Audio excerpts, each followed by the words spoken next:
Chapter 394. How can he be so strong above the sea of clouds? A man clad in golden battle armor stood proudly.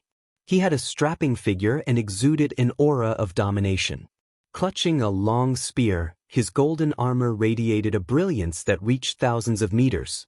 Looking above his helmet, the stars scattered across, and the universe dazzled. He appeared as if he was amidst the universe itself. Looking downward, he could see the vast ocean with continents appearing as mere pebbles under his feet, so insignificant. His gaze locked onto the Taizong continent, filled with a fighting spirit. He hailed from the immortal dynasty, known as Autumn Evening Immortal Lord. Upon closer inspection, his left hand was held aloft, and within the palm was a city with numerous cultivators above it, tinier than specks of dust. Broken Sea Domain City. Qing Songzi, whose cultivation level had reached the 7th layer of the carefree primordial immortal realm, looked up at Autumn Evening Immortal Lord with eyes filled with fear.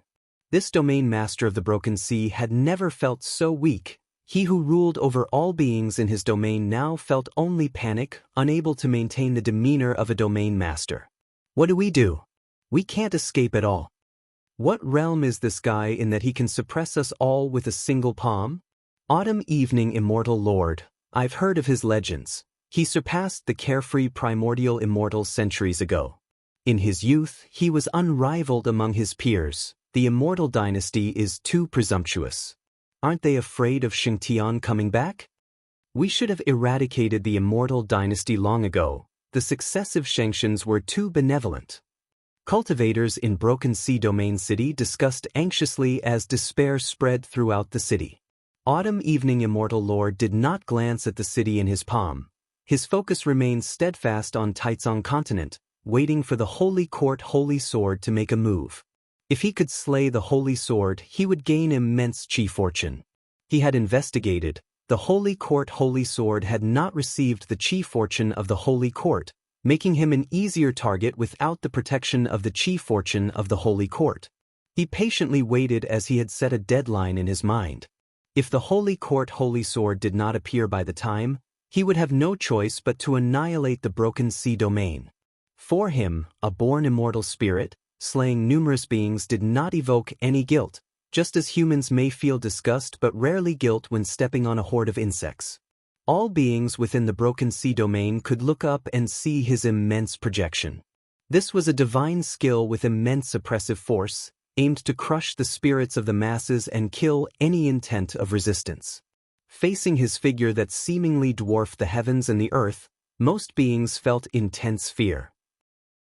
Even if they thought of fleeing, they didn't know where to go. It seemed wherever they flew, they couldn't escape from beneath the feet of Autumn Evening Immortal Lord. This was a sensation of despair like facing the vast heavens. In the Supreme Sect, within Mystic Valley, Jiang Shi and Shengtian returned to the valley, and the disciples surrounded Guan, extremely tense. In such times, they could only rely on Guan, hoping he could comfort them. Don't worry, the Supreme Sect is full of experts. Moreover, Sword Venerable Fudao is here. If someone provokes Sword Venerable Fudao, how could he tolerate it?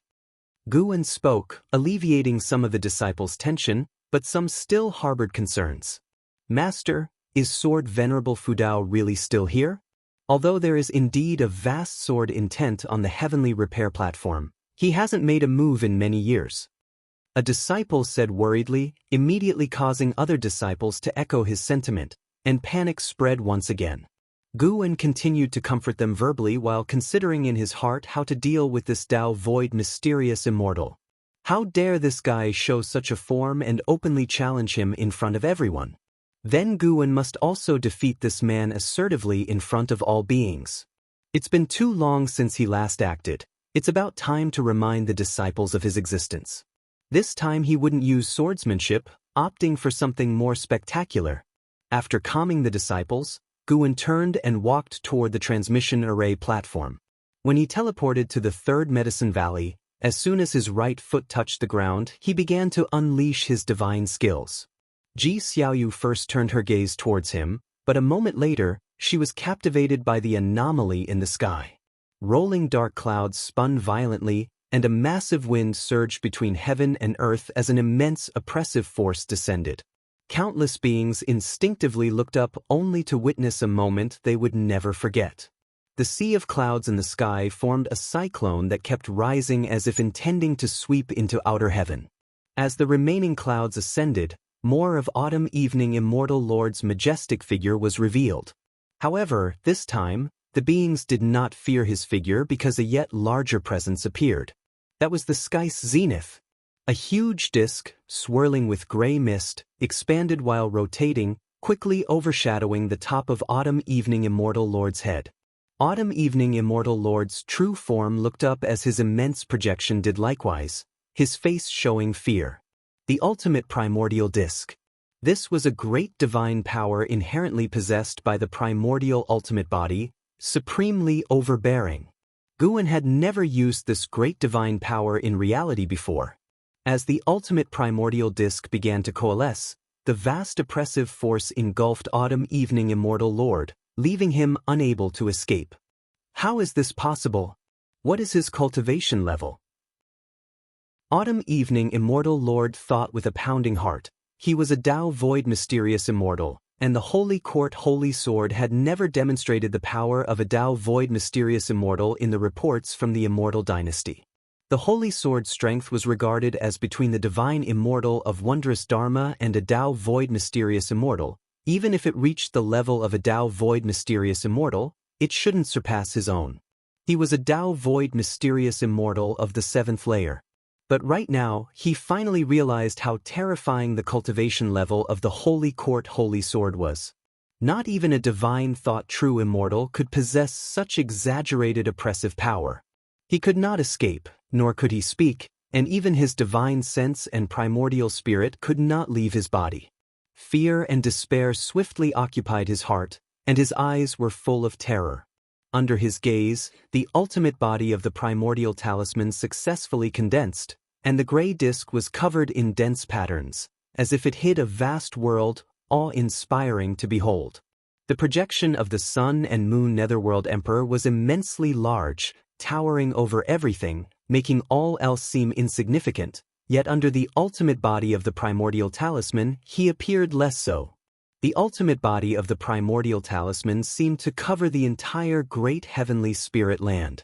In truth, it only covered the sky of the Broken Sea domain. Guan had used a small trick. In the eyes of the beings in the Broken Sea domain, the ultimate body of the primordial talisman indeed seemed as vast as the great heavenly spirit land, creating a terrifying visual impact. The Sun and Moon Netherworld Emperor appeared from thin air next to Ji Xiaoyu, looking up in amazement. What kind of divine power is this? The Sun and Moon Netherworld Emperor was filled with fear. He had heard of Sword Venerable Fudeo's existence, but his divine sense had swept through the supreme sect without finding him. He thought Sword Venerable Fudao had been scared off.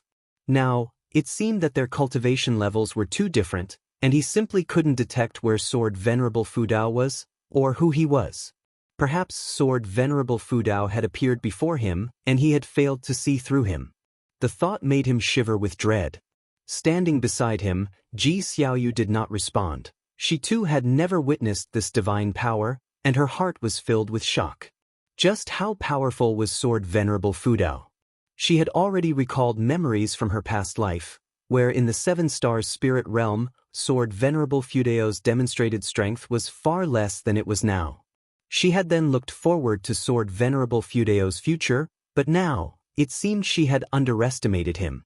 Back then, she had unleashed the power of a primordial Taoist talisman, with her true self's consciousness returning. If her true self had misjudged, didn't that imply that Sword Venerable Fudeo's Tao level was stronger than her true self's? Her feelings became complicated. If they felt this way, what about all living beings? What is that? My heavens, am I dreaming? Could it be that heaven is angry? It's Sword Venerable Fudao. It must be him. He's still in the Supreme Sect. Why isn't Sword Venerable Fudao displaying Sword Tao divine skills? Isn't this divine power stronger than the Sword Tao? Look at that guy, he's scared stiff. Ha ha ha, daring to challenge Sword Venerable Fudao is truly seeking death. The supreme sect was abuzz, everyone revitalized, and the beings of the Taizong continent were also excited, shouting the name of Sword Venerable Fudao. For the countless beings of the Broken Sea domain, it was merely a shock. Is this the capability of the Holy Sword of the Holy Court? If heaven had power, would it not be like this? It's been many years since anyone dared to challenge me. This is the ultimate body of the primordial talisman. Feel the power of the Tao. A hoarse voice echoed through the world, laden with oppression. Hearing this voice, all beings were electrified. Yu Yinging looked towards Guan from afar, seeing his shocked expression, and she was filled with confusion. And XN was also looking at Guan, and her heart was full of admiration. Compared to her master, her acting was still too poor. At the same time, she was overwhelmed. Was this truly her master's power? Little did she know, Guan hadn't even used his full strength. He had even suppressed his aura to the 9th layer of the divine thought true immortal realm, giving others a glimmer of hope to continue sending people to their doom. Yet even so, Ji Xiaoyu felt he was beyond a divine thought true immortal, and perhaps even a usual free immortal could not match him. Boom, a deafening roar erupted, rendering the beings temporarily deaf, which didn't pain them but merely left them unable to hear. Countless creatures watched the vast ultimate body of the primordial talisman descend, as if witnessing a divine spectacle. Guan opened his mouth in disbelief, staring at the sky as the strong wind swirled his robes. With a thought, he allowed the Sun and Moon Netherworld Emperor to speak, nothing more. No, Elder, I was wrong. Give me a chance to atone. Once the Sun and Moon Netherworld Emperor realized he could speak, like grasping a lifeline in water, he yelled hoarsely, his voice echoing throughout the Broken Sea domain. Under Guan's suppression, beings outside the Broken Sea domain couldn't hear, but the already deaf beings of the Broken Sea domain distinctly heard the Sun and Moon Netherworld Emperor's hoarse scream. Guan was establishing his authority among the beings of the Broken Sea domain, yet he also wanted the Immortal Dynasty and Holy Court to underestimate him. No matter how much the Sun and Moon Netherworld Emperor begged for mercy, the descent speed of the ultimate body of the primordial talisman suddenly decreased. Eventually, the ultimate body of the primordial talisman landed above the head of the Sun and Moon Netherworld Emperor.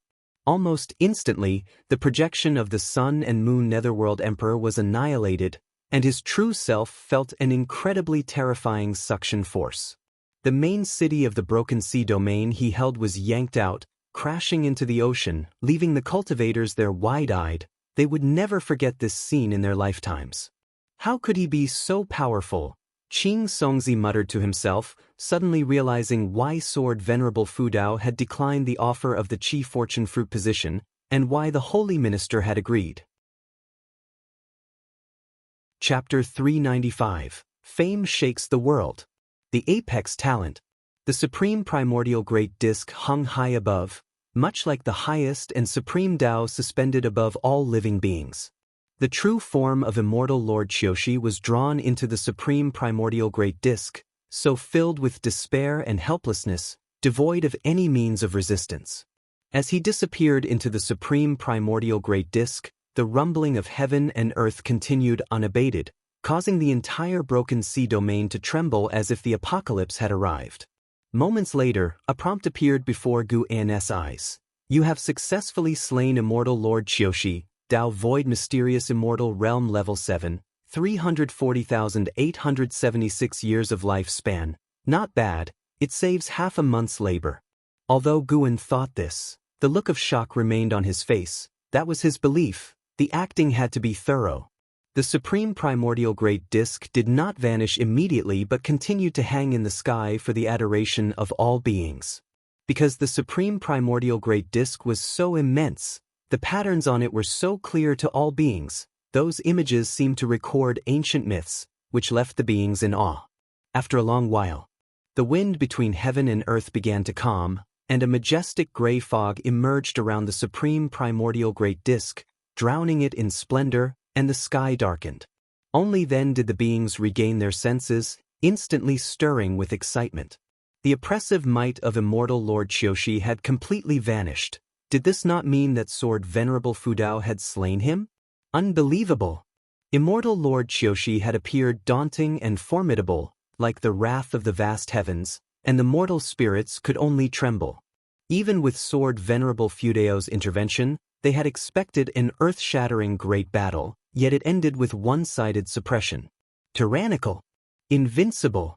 Even though they could not see Sword Venerable Fudao in person, this was the impression that the beings formed of Sword Venerable Fudao from witnessing the battle.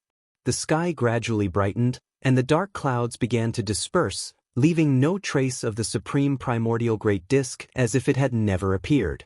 The third Medicine Valley was abuzz with noise. All disciples were excited. Guan briskly approached Ji Xiaoyu and eagerly asked, "With your abilities, can you tell what realm Sword Venerable Fudao is in?" Ji Xiaoyu looked at him, offering no reply. Sun and Moon Netherworld Emperor then took a deep breath and said, "His realm is not something you should conjecture, boy. Just be your mortal self, and do not involve yourself in great causes." Having said that, he vanished into thin air. Guan pretended to be astonished but felt secretly thrilled inside. This is the feeling. Though you look down on me, I shall wait for you on the immortal path, but whether you can make me see you, that's still to be seen. Guan turned to Ji Xiaoyu and asked, "Was he unsettled by Sword Venerable Fudao?"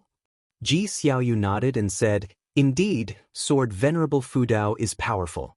I never expected there to be such a great cultivator hidden within the great heavenly spirit land. I even suspect." "Suspect what?" "Nothing, in going back to cultivate." As Ji Xiaoyu turned away and left, Guan cocked his head, feeling as though she too was provoked. Guan chuckled inwardly and then waited in place, feeling Xinjian's presence, eager to hear how Xinjian would boast about Sword Venerable Fudao. After 30 minutes, Supreme Sect remained noisy, and there were even many disciples kneeling at the heavenly repair platform in worship of the heaven-cutting axe. Inside the loft, Guan had a strange look on his face as he watched Xinjian sketch the supreme primordial great disk on paper.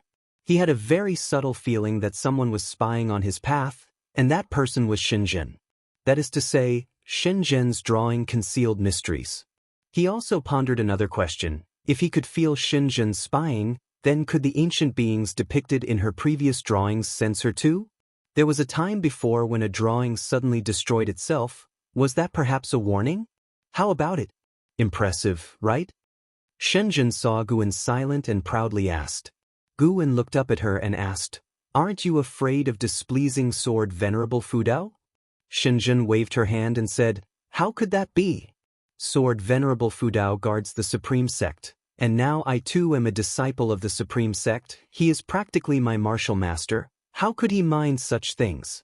Don't forget the existence of the heavenly repair platform. No one in this world has a broader heart than Sword Venerable Fudao." "Well spoken, I like it."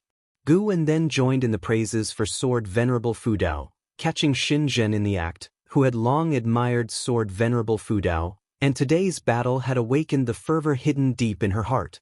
It was not just them. Throughout the various oceans, continents, and islands of the Broken Sea domain, wherever there were living beings, they were discussing Sword Venerable Fudao.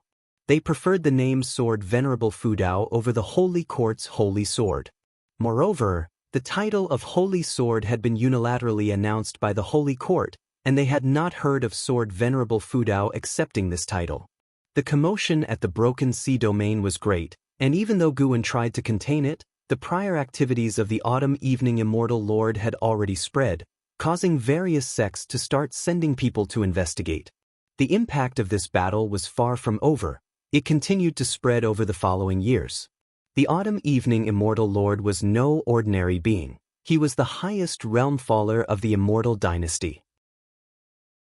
When the news reached the Holy Court, the Holy Minister was greatly pleased. "Haha, do you see? This is why I agreed to him not accepting the Chi fortune. When I met him, I felt he was extraordinary. Now it seems he might very well be a free immortal." The Holy Minister stood on the high steps, laughing heartily with great passion. In the hall stood holy gods, holy kings, and other beings of the third grade heavenly position. They were all immensely shocked. The Autumn Evening Immortal Lord was an age-old being with unquestioned power, yet he was easily slain. How can you tell he's a free immortal? The divine thought true immortal could also kill the autumn evening immortal. The key is you couldn't see how he killed the autumn evening immortal. Yang Xian Emperor must be furious now. I heard the immortal dynasty had previously also sent people to Wu's sword Venerable Fudao. A free immortal? Who exactly is this divine personage? If he truly is a free immortal, his name must resonate through the ages. Could he be from outside heaven? But we need not investigate him. It would only push him towards the immortal dynasty. From his actions, this person has a compassionate heart for all living beings. Befriending him would pose no threat. The high ranks of the holy court discussed fervently, admiring sword Venerable Fudao, which made the holy minister smile even more broadly. Their previous attempt to woo sword Venerable Fudao had already caused discontent within the holy court, and with the court being suppressed by the immortal dynasty over the years, the holy minister felt deeply stifled. No, I must make another trip, the holy minister thought, his eyes twinkling. The immortal dynasty received the news just as fast. Because a Tao void mysterious immortal from their ranks had died, the autumn evening immortal lord held a revered position in the holy court. His death thoroughly enraged the immortals, making sword Venerable Fudao the most hated figure among them. And Hao was also oppressed because of this, but his life was not in danger. Before dealing with sword Venerable Fudao, he was grounded and couldn't leave the immortal dynasty. The deterrent power of slaying a Tao void mysterious immortal was indeed too strong, which prevented the immortal dynasty from retaliating immediately, instead sinking into a strange silence. When Guan and an Exen went to the mortal world peak, all the peaks were discussing this battle. The name of sword Venerable Fudao resounded across the world once more, earning the admiration of countless beings. After all, though sword Venerable Fudao was a holy sword of the holy court, he had not received the reward of Qi fortune. Without being under the holy court or the immortal dynasty, his capability to exhibit his own mighty prowess was truly awe-inspiring. Time flew swiftly. 3 years passed, and the end of the year arrived. Guan arrived in Mystic Valley and saw his disciples clearing the snow. His gaze landed on the mountain beside him wherein Shengtian was following Jiangshi in cultivation, all disciples feeling Jiangshi's preference for Shengtian. Lu Zhejia walked over and laughed. That kid, like me back in the day, truly spares no effort in teaching his disciples, holding nothing back. In his view, Jiangshi did quite well. After all, Shengtian was a descendant of Hao. Regardless of Shengtian's achievements, he was at least forming a good bond with Hao. Guan nodded and said, "Call them both to my cabin in a while." With that, he walked toward his own pavilion. Soon he arrived inside his house, rubbed his hands together, and then from his sleeves he took out a book. A radiant smile appeared on his face as he muttered, Shentiani, could you write a bit faster? You're really slowing down." It had been decades since the last volume of Green Hero Travelogue was released, and over those years, Guan had been eagerly waiting. He could have divined the contents of Green Hero Travelogue by divining Shentiani, but he had chosen not to. After all, life should have some expectations. Otherwise, time would pass very quickly. He sat in a chair and began reading the book. About 30 minutes later, Jiangshi brought Shengtian to Guan's house.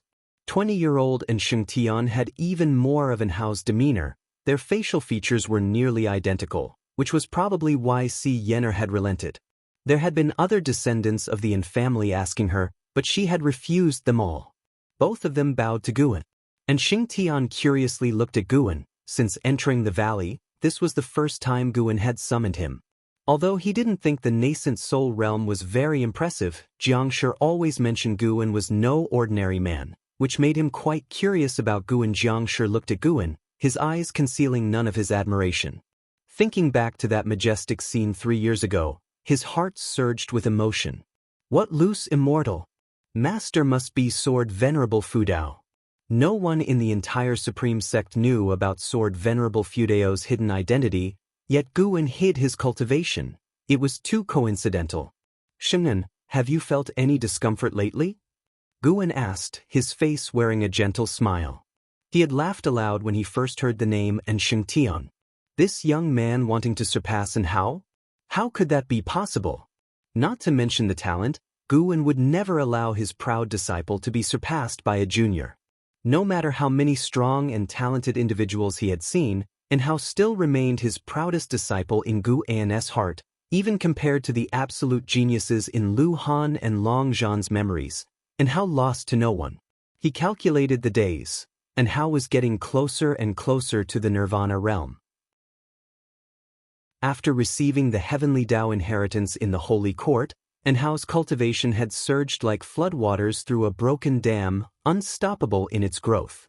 No discomfort, Master. Have you noticed anything? And Sheng Tian asked nervously. The curse of the infamily was still a shadow over his heart. He also feared suddenly dropping dead.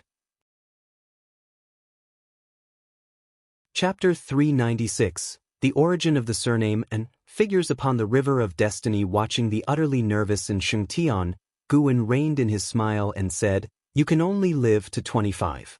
At these words, and Shengshen's face drastically changed. Over the years, his cultivation level had risen rapidly, giving him hope, only to be told that he could only live to 25. How could he accept that? Jiang Shi was equally frightened. He couldn't see any issues within Sheng Tian, but he wouldn't question Gu An's judgment. He quickly asked, "Master, is there really no solution? Can't immortal cultivation change fate?" Guwen answered, "There is, and it's to sever your karmic ties and bloodline with Hao.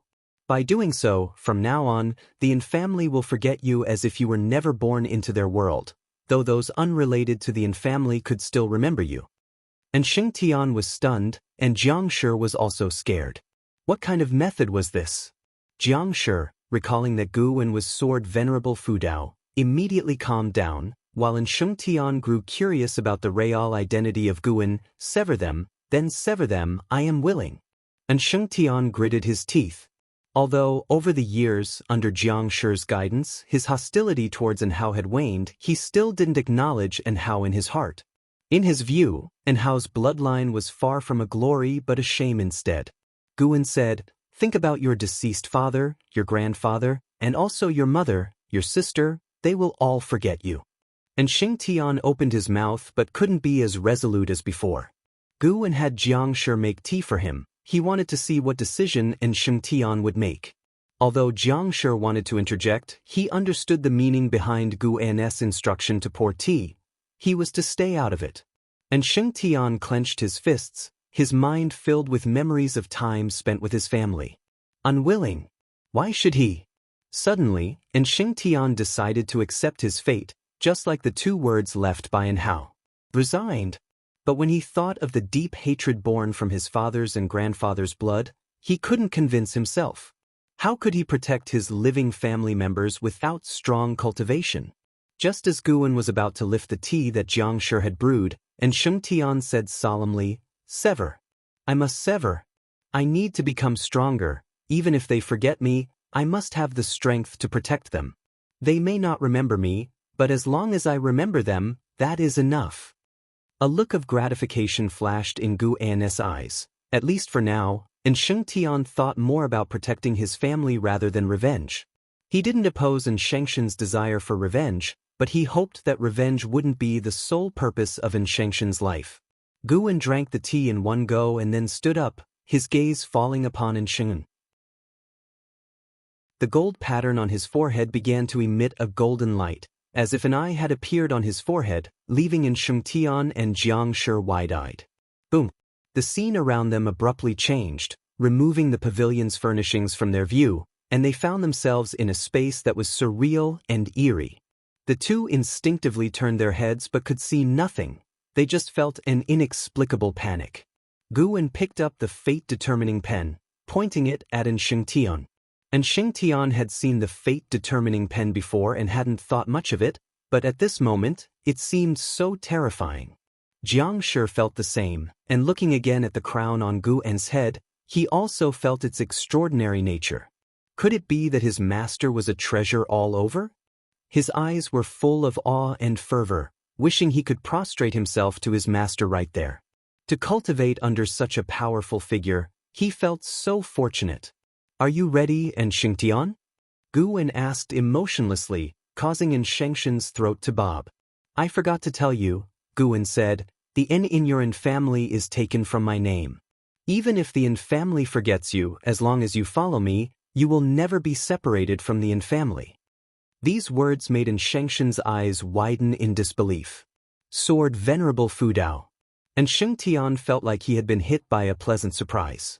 Just as he was about to speak, Guwen suddenly brandished his pen, and with a single stroke, Sheng Tian felt as though he had been struck by lightning, his entire body frozen in place. His complexion drastically changed. He wanted to speak, but found himself incapable.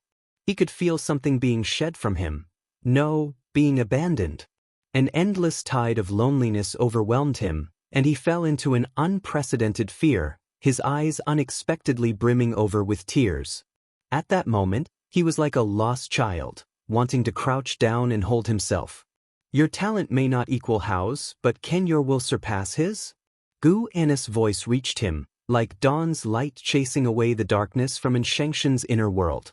And Xing Tian looked up to see Guwen and Jiang Shi standing before him, Jiang Shi looking anxious and seemingly trying to say something, but Xing Tian couldn't hear a thing. His gaze rested on Guwen, who was looking back at him calmly. For some reason, he didn't feel distanced. Instead, he sensed a kind of power. I cannot let down my master's expectations. And Xing Tian gritted his teeth and forcefully suppressed the negative emotions in his heart, his body trembling as if he were in a chilly cellar. At that moment, Gu Anna's brow furrowed, and he shifted his right foot.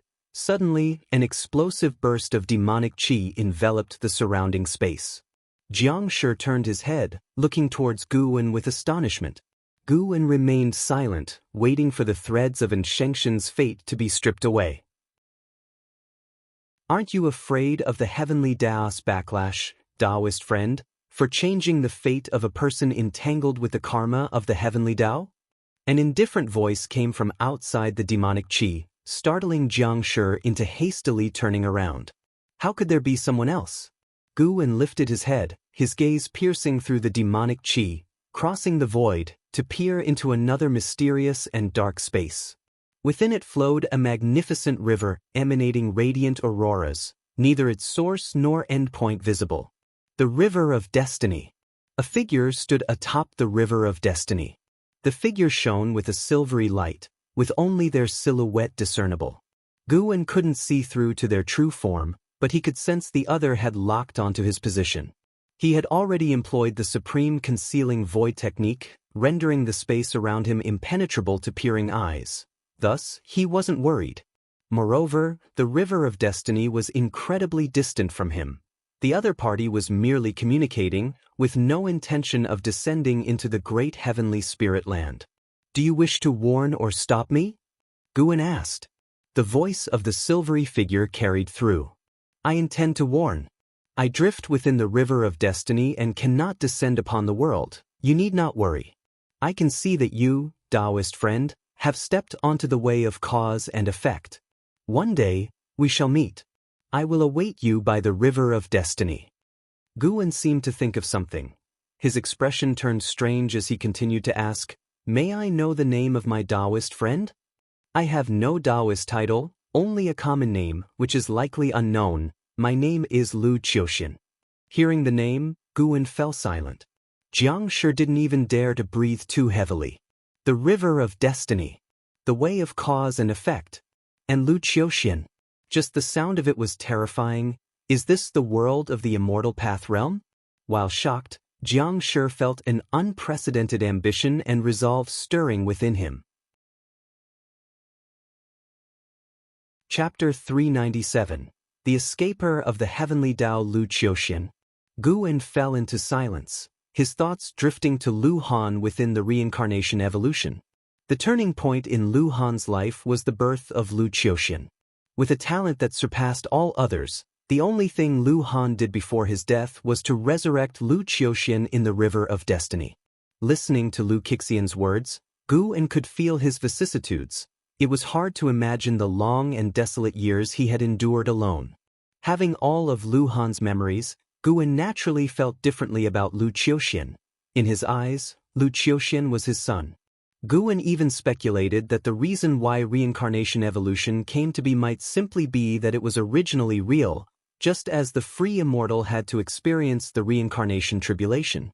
The reincarnation tribulation of the free immortal would also lead to rebirth in different times and spaces, and the time span of reincarnation evolution was even larger, indicating a higher level of reincarnation tribulation. Guan reined in his thoughts and spoke, "Thank you for the reminder, Taoist friend. My name is Menglang.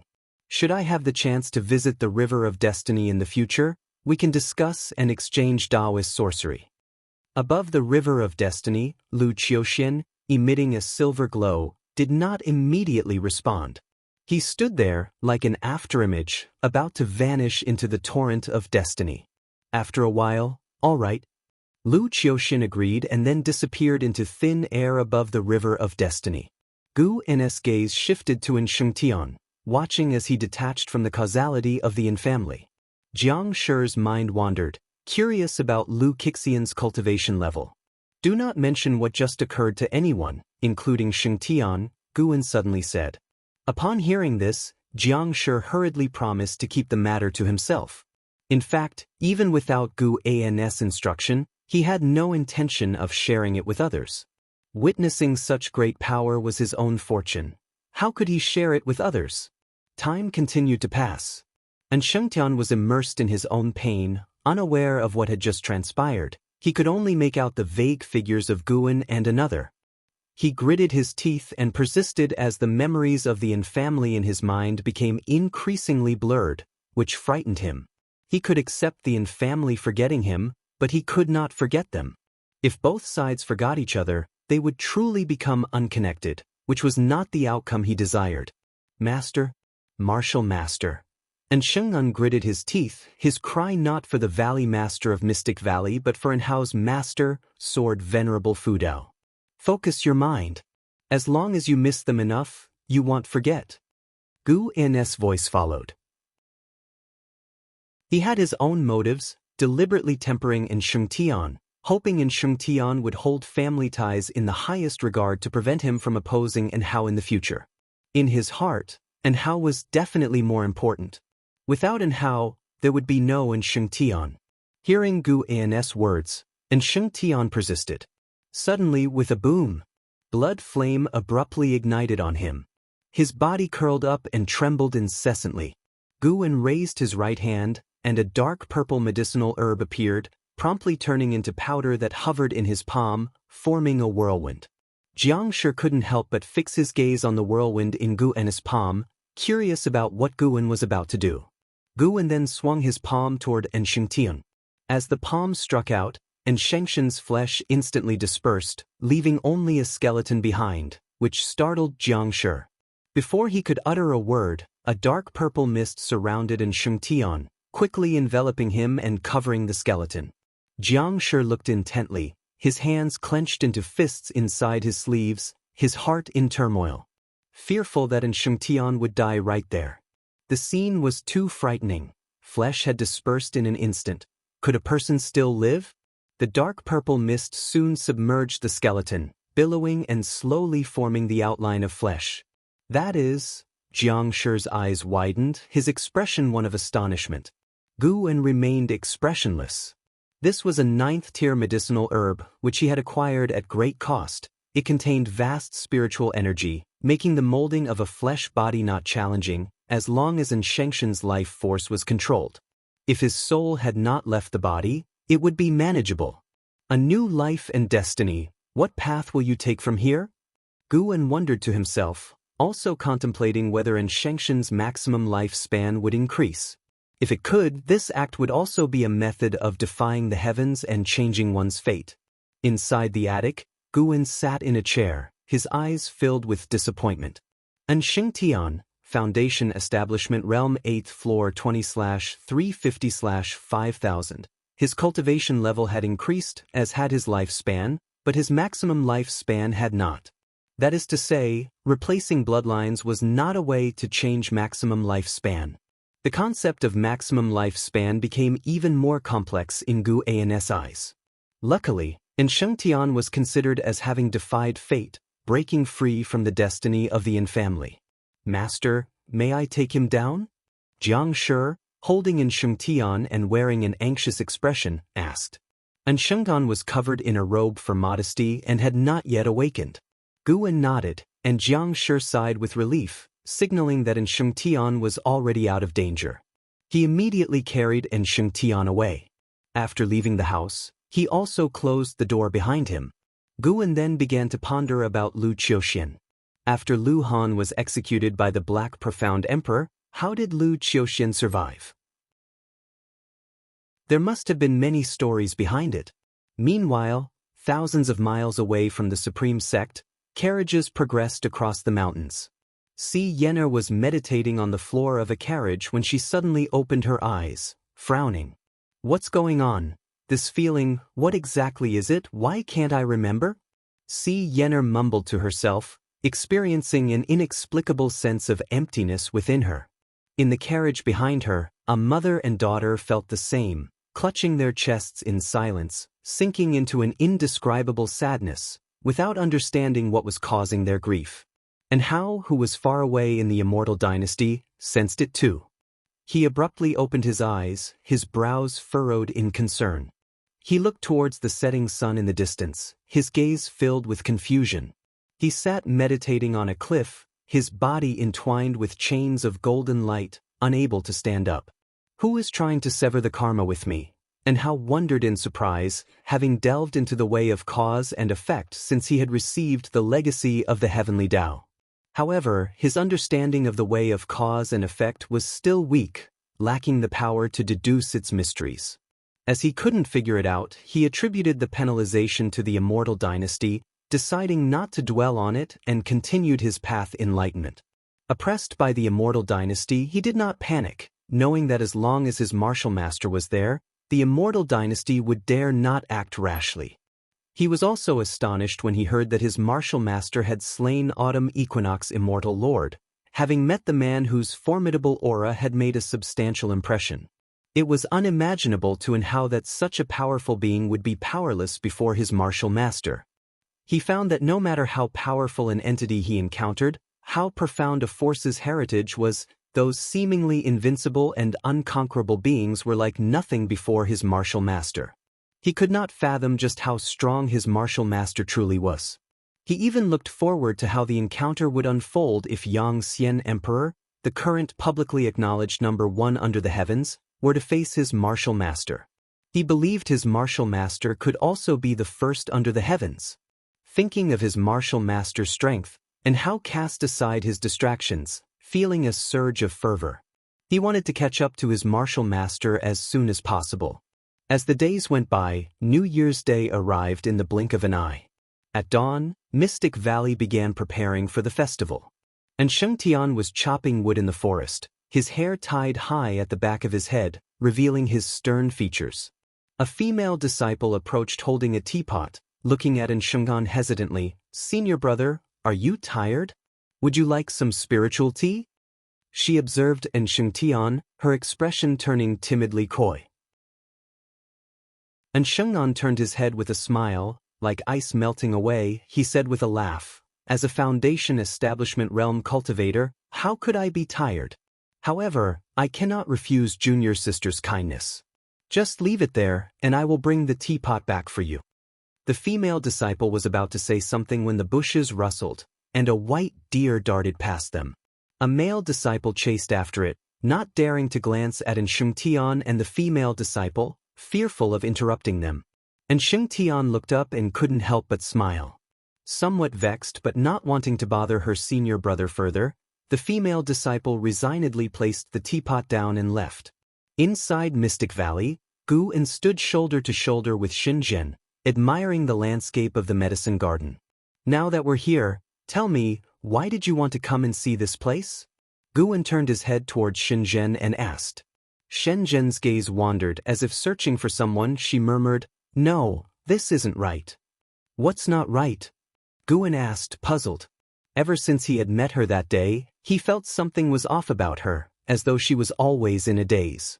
Recently, the presence of reincarnation around Shenzhen had been growing stronger, a sensation Guan had only ever felt around Ji Xiaoyu, which meant that Ji Xiaoyu was awakening memories of her past life. Shenzhen did not answer Guan, but instead, she began to walk away, in the direction of the woods wherein Shengtian was. Guan followed her, curious about what Shenzhen was searching for. Could it have something to do with Shengtian? Guan was perplexed, sensing that something strange was happening. When Shenzhen reached the forest, she coincidentally passed by the female disciple, who instinctively looked towards Shenzhen. Attracted by her extraordinary aura and veiled face, the disciple was so mesmerized it was as if she had seen an immortal, leaving her in a daze. Only when Guan walked past her did she snap out of it. Though curious about Shenzhen's identity, she dared not follow. To the new disciples, Gu An's authority in Mystic Valley was paramount. Upon seeing Shengtian, Shenzhen's expression subtly changed. And Shengtian seemed to sense something and involuntarily turned his head. When his eyes met Shenzhen's, he frowned, feeling an uncomfortable sensation. Shenzhen's pupils twinkled peculiarly, the corners of her mouth rising beneath her veil. "What's wrong?" Guan came up and asked. Seeing him, Shengtian immediately raised his hand in salute. Ignoring Guan, Shenzhen said in a strange tone, "Those who evade the heavenly Tao, variables?" And Shengshen's frown deepened, suddenly feeling a chill that made him instinctively fear. Guan stood in front of Shenzhen and asked with concern, "Are you okay?" He reached out to touch Shenzhen's shoulder. Sniff. Shenzhen suddenly grabbed Guan's wrist, her gaze turned sinister, and she spoke coldly, "I'm fine, don't touch me." Demon Shore has developed hostility towards you, seeking to annihilate you. Do you wish to use lifespan detection on it? Chapter 398. The Lifespan of the Free Immortal. Demon Shore? Guan had never heard this name before, so he immediately chose to perform a lifespan detection on it. Demon Shore, Free Immortal Realm 9 Layers 58, 027, 612/500, 000/1, 000/000, 500 million years of lifespan. With a maximum lifespan of 1 billion years. Why did this person harbor animosity toward him? Could it be that Shenzhen was so bizarre because he was being manipulated by this person? Guan looked at Shenzhen standing before him, feigning astonishment. Shenzhen slightly tilted his head to look at Guan and asked, "Is there a problem?" Although the voice was Shenzhen's, the tone was definitely not. Guan pretended to be tense and replied, "No." Shenzhen let go, then took a step to the side, casting a deep glance at Shengtian that made his heart unease. Shenzhen smiled and then turned away. And Shengtian took a deep breath, moved to Guan's side, and seemed about to say something, but Guan raised his hand, signaling him to hold his words. Once Shenzhen had walked out of the grove, Guan's expression turned ice-cold. "Martial Master, she," and Shengtian cautiously began, the look in Shenzhen's eyes just now filling him with dread, as if a natural predator had set its sights on him, even making him feel a major disaster was imminent. "It doesn't matter." Guan uttered 2 words, and upon hearing them, Shengtian immediately relaxed. The phrase, "Martial Master," was enough, and Shengtian knew well that Guan was Sword Venerable Fudao. Thinking back to the shocking Great Mixed Yuan plate from a few years ago, his spirit was immediately uplifted. With the Martial Master backing him, what was there to fear? His task was to diligently cultivate, striving to surpass and make his Martial Master proud of him. Guan patted Shengtian on the shoulder, encouraging him to continue. And Shengtian looked at Guan's departing figure and raised a hand to his own shoulder, chuckling softly. The upcoming spring festival remained lively. Although Guan was thinking about Demon Shore, he still acted naturally, actively celebrating with his disciples. Because of the intervention a few years ago by Sword Venerable Fudao, which greatly lessened the chaos in Taizong continent, the recent spring festivals had been lively, especially for the disciples of the Supreme Sect, who on such days would rid their minds of worries and start harboring hopes for the future. Until late into the night. Third Medicine Valley, in the attic. Guan sat at the desk, eyes closed, his divine thought frenziedly scanning the great heavenly spirit land. Unable to find a cause and effect similar to Shenzhen, He extended his divine thought into the universe. Though Demon Shore's cultivation level was inferior to his, being hated by someone was intolerable. Especially since the opponent hated his original self. He must die, to prevent future troubles. That night, the person with the worst mood within the Supreme Sect was none other than the strongest among them. Until the early hours, Groom finally located Demon Shore. The bastard was actually hiding within the silent destruction domain. And he was harboring a large number of evil demons under his command, clearly having some sort of plan. Groom stood up, left the house, and walked downstairs. Just as he was downstairs, Ji Xiaoyu emerged from the house and called out to him. "What's up?" Groom asked with a smile. Ji Xiaoyu approached him, sizing him up. Groom touched his own face and asked, "Is there something wrong with me?"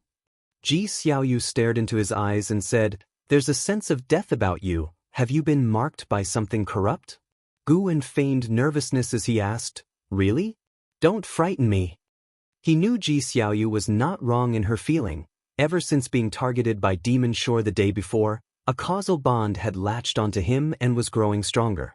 Groom had not dispelled the cause and effect on him, instead using it to trace Demon Shore.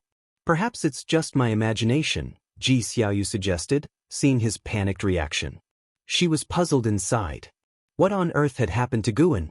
Although she had regained some of her memories, she was not the original self, able to only sense the cause and effect on Groom but not fully see through it.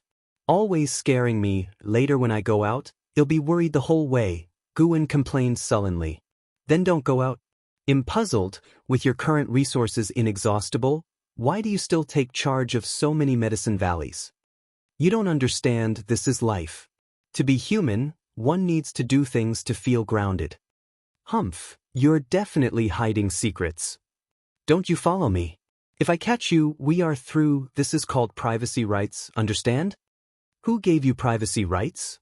Granted by the heavens, do you dare to question it? The two began to bicker again, and after Ji Xiaoyu twisted his arm a few times, Groom finally fled.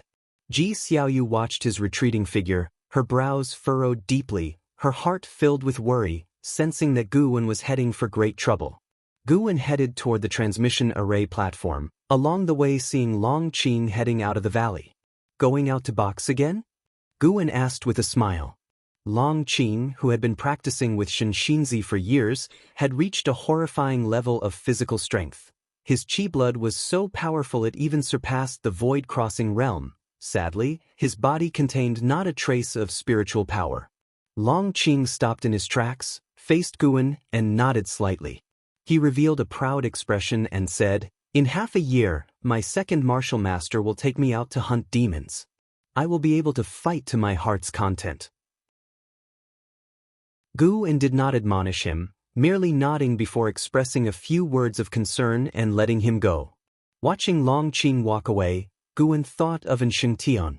The number of juniors in Medicine Valley had been increasing. He wondered what the scene would look like in 1,000 years. He smiled and continued towards the transmission array platform. Upon reaching Mystic Valley, he glanced at Lu Jiujia and then left alone. He walked through the forest and gradually, a figure emerged from his body, a split of his divine skills. He allowed his split form to replace his original self, while his true form entered a state difficult for immortals to divine. The split form continued forward leisurely, while the original form leapt out of great heavenly spirit land and descended into the silent destruction domain in an incomprehensible manner to living beings.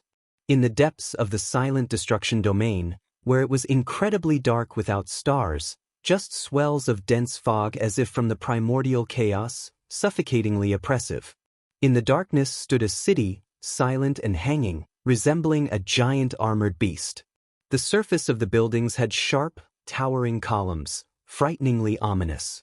Inside a grand hall within the city, demonic chi swirled like mist. At the center sat a pool over 30 feet in diameter, the surface a bright red. A figure was meditating in the pool.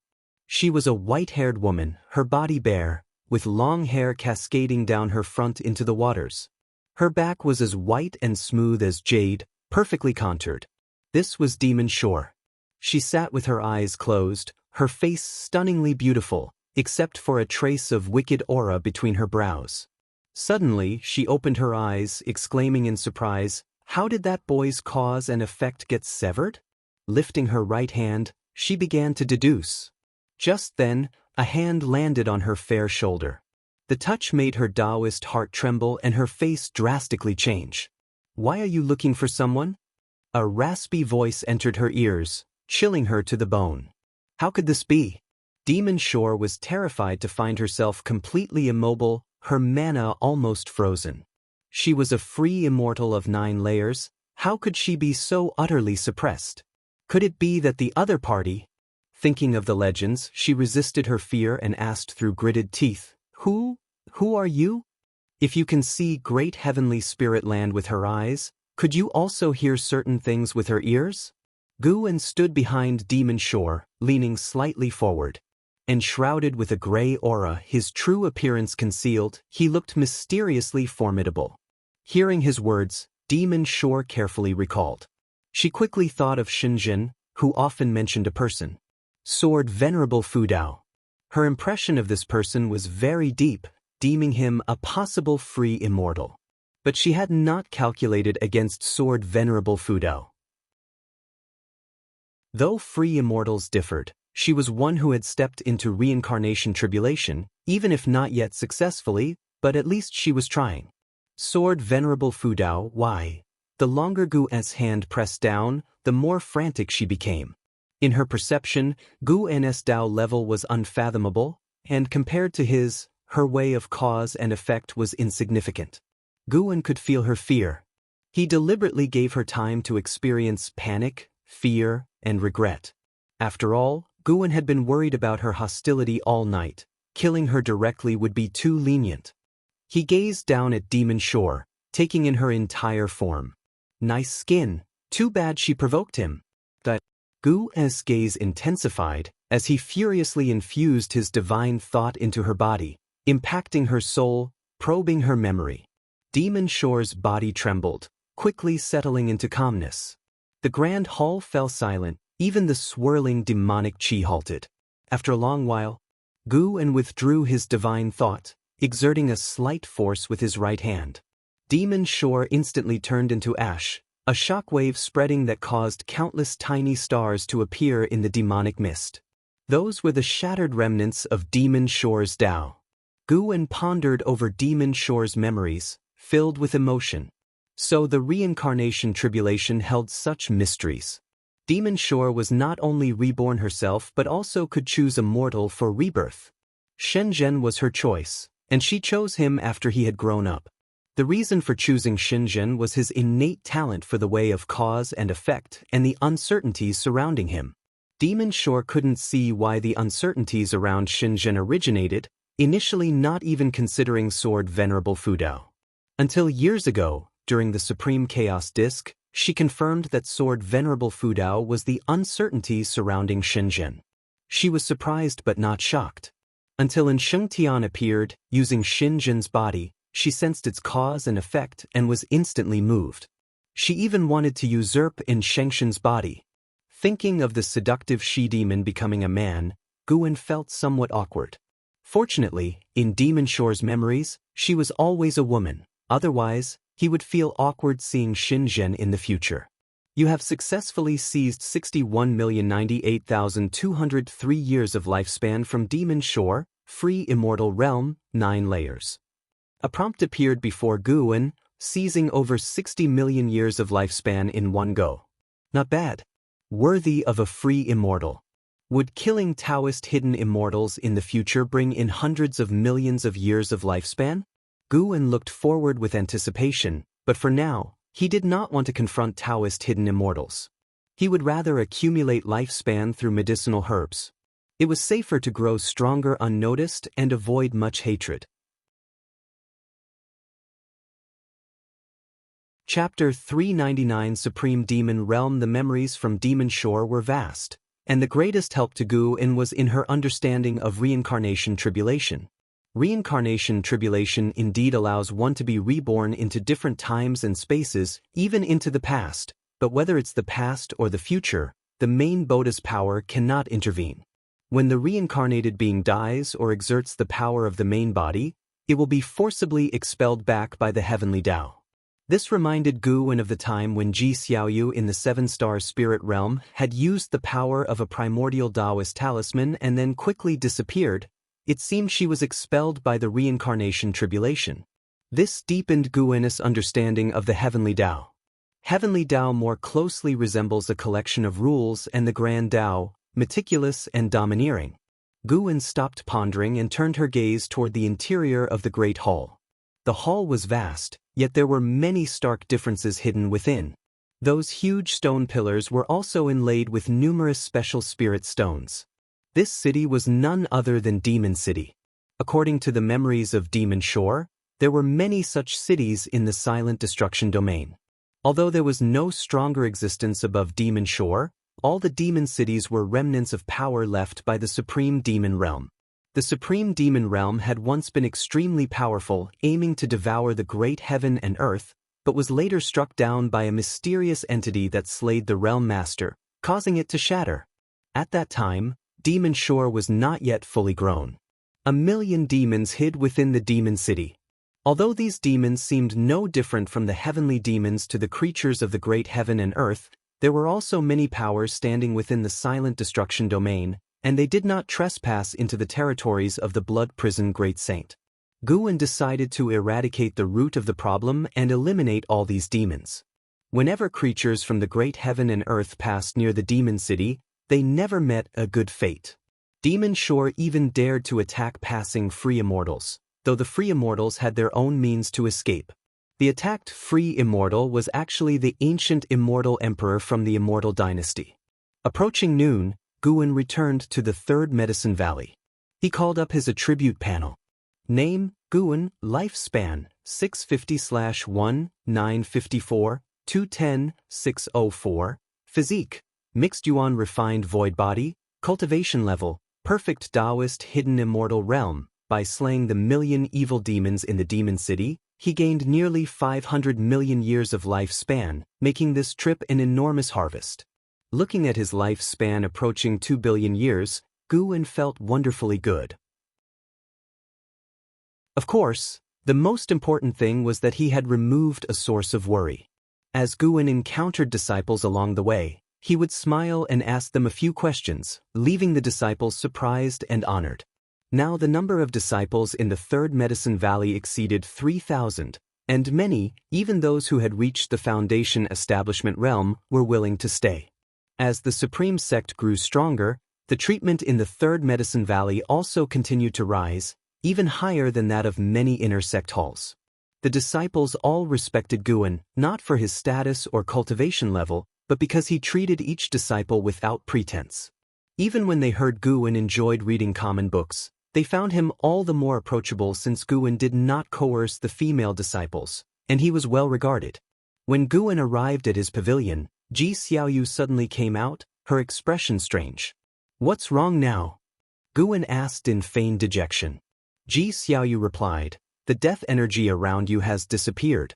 Who did you go see this morning?" Gu Wen looked around, then took 2 steps forward and mysteriously said, "You scared me, so I had to ask Sword Venerable Fudao for help.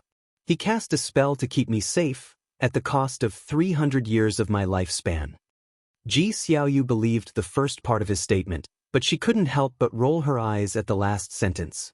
Mortals will be mortals. With Sword Venerable Fudao's cultivation, how could he covet your 300 years of lifespan? Such a narrow view, it's laughable even when you boast. Ji Xiaoyu's words were venomous, unaware that this was exactly the effect Gu Wen wanted. "You look down on me? In 30 years the East River may flow west, do not belittle the poor. Change 30 to thousands. Get inside, I need to sort you out." Gu Wen pushed Ji Xiaoyu into the house, and she did not resist, her face even breaking into a smile. An hour later, Gu Wen came out of her house. Passing by, an Exin winked and teased Gu Wen, causing him to glare at her. Blood Prison Great Saint watched from under a distant tree, sighing sentimentally, "The master indeed leads a charming life. Once 1,000 years pass, I too must enjoy the local customs of the great heavenly spirit land. The spring breeze was caressing, the weather cool, and all living things were awakening their vitality. Even the clouds that shrouded the continent's sky had dissipated some. The supreme sect, basking in the prestige of sword venerable Fudao, continued to develop, but the struggles of the world grew more intense. Every moment, cultivators from the immortal dynasty and the holy court were fighting, with more and more territories and powers being drawn into the fray. Half a year sped by swiftly. Guwen stood by the window, watching Long Qing follow Shen Xinzi out of the valley. Apart from his previous experiences in the Juyuan world, this was Long Qing's first time leaving the supreme sect. Although he was just practicing on the Taizong continent, the sight of the young man's excitement gave Guwen a distinct feeling. Feeling reluctant to let him go? Ji Xiaoyu's teasing voice came from downstairs. Guwen replied, "How could that be? It just reminded me of some old friends." "Do you wish for the people by your side to accompany you forever?" "No, not really. If they leave, they leave. There will always be newcomers. I just feel nostalgic about how quickly they grow up. They become capable of standing on their own in the blink of an eye." "HM? What do you mean by newcomers? When I'm gone, there will be new ones." "What are you talking about? You haven't even outlasted the old ones yet." Boom! The attic began to tremble slightly.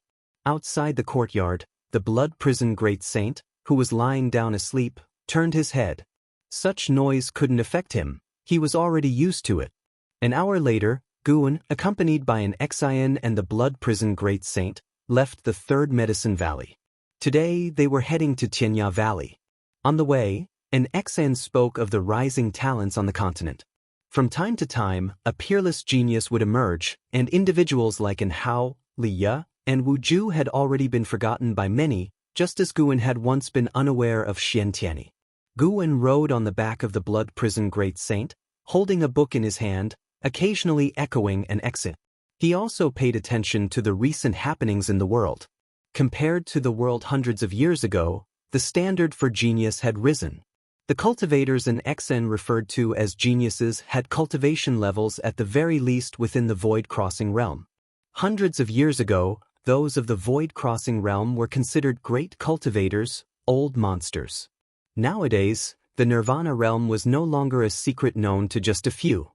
An Xian spoke of the affairs of the world with no longing in her tone, only anticipation. She didn't want to go out, she just wanted to become more formidable than those people, to prove that staying by her master's side was the best choice. They chatted and laughed along the way, making the journey seem less tedious. When they arrived at Tianya Valley, they saw a group of young and proud cultivators. When Guwen and his companions appeared, they attracted the attention of most. Guwen saw LV Xian among them. It had been quite a while since he had seen LV Xian because every time LV Baiyan met him, he would mention LV Xian, making Guwen occasionally keep track of LV Xian's progress. LV Xian had always been highly talented, and coupled with favorable circumstances, he now possessed the cultivation level of the mystic heart realm. He looked from afar at Guwen with a joyous expression on his face. Guwen nodded slightly towards him, then dismounted and walked toward Li Zuando's courtyard. An Xian went with the blood prison great saint to meet the three monkey demons. Guwen proceeded into the courtyard, walked up to the table, and saluted Li Xiandao with a cupped fist. Following Li Zuando's gesture, he sat down. Li Xiandao appraised Guwen and asked with a smile, "Why do I feel you've changed again?" Guwen replied, "Perhaps I've aged a bit more?" As Guwen grew older, his relationship with Li Xiandao became less about seniority and more like that of equals. It wasn't that Guwen's outward cultivation was particularly strong, but both were several centuries old. Their life journeys were continually advancing. For those who lived for thousands or tens of thousands of years, people aged 500 to 1,000 years were considered peers, and this concept subtly influenced them as well. The two exchanged pleasantries, having not seen each other for many years. LV Xian was a supreme talent, and so was Li Xiandao, whose cultivation had reached the Mahayana realm. His Mahayana realm cultivation had outstripped LV Baiyan, who used to have a higher cultivation level than Li Xiandao but had failed his tribulation crossing and remained at the 9th layer of the unification realm. Seeing Li Zuando's growth rate, Guan felt gratified. After all, they were comrades in the Tao, and how could he not be delighted to see his Taoist friend's progress? How many of his old companions would still be alive in 10,000 years? Guan was not sure, but he felt that Li Xiandao had a strong chance.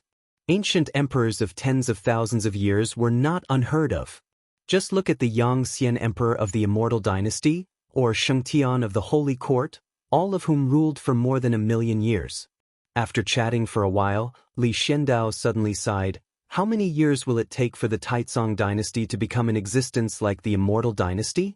The current chaos in the world is the best opportunity, but it's a pity we are not strong enough and might miss such a chance. The dynamic of the world changed day by day, but a dynasty's accumulation could not speed up as quickly, which made Li Xiandao anxious. If they missed this chance and a new ruler emerged, the Taizong dynasty would never have its day, at best dominating only a single region. Guan hadn't expected that Li Xiandao would actually harbor ambitions to replace Yang Xian Emperor and Sheng Tian. That was quite daring. Given Li Zuando's position of power, he surely understood the strength of the Immortal Dynasty and the Holy Court.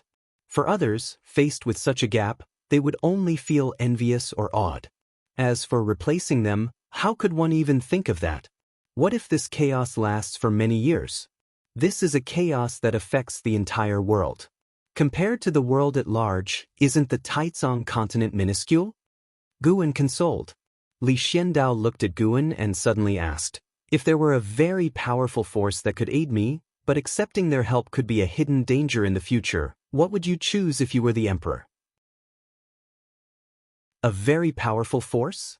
Guan silently reasoned, instantly realizing that the force Li Xiandao mentioned was a great sect, one of the leading sects in the mortal world.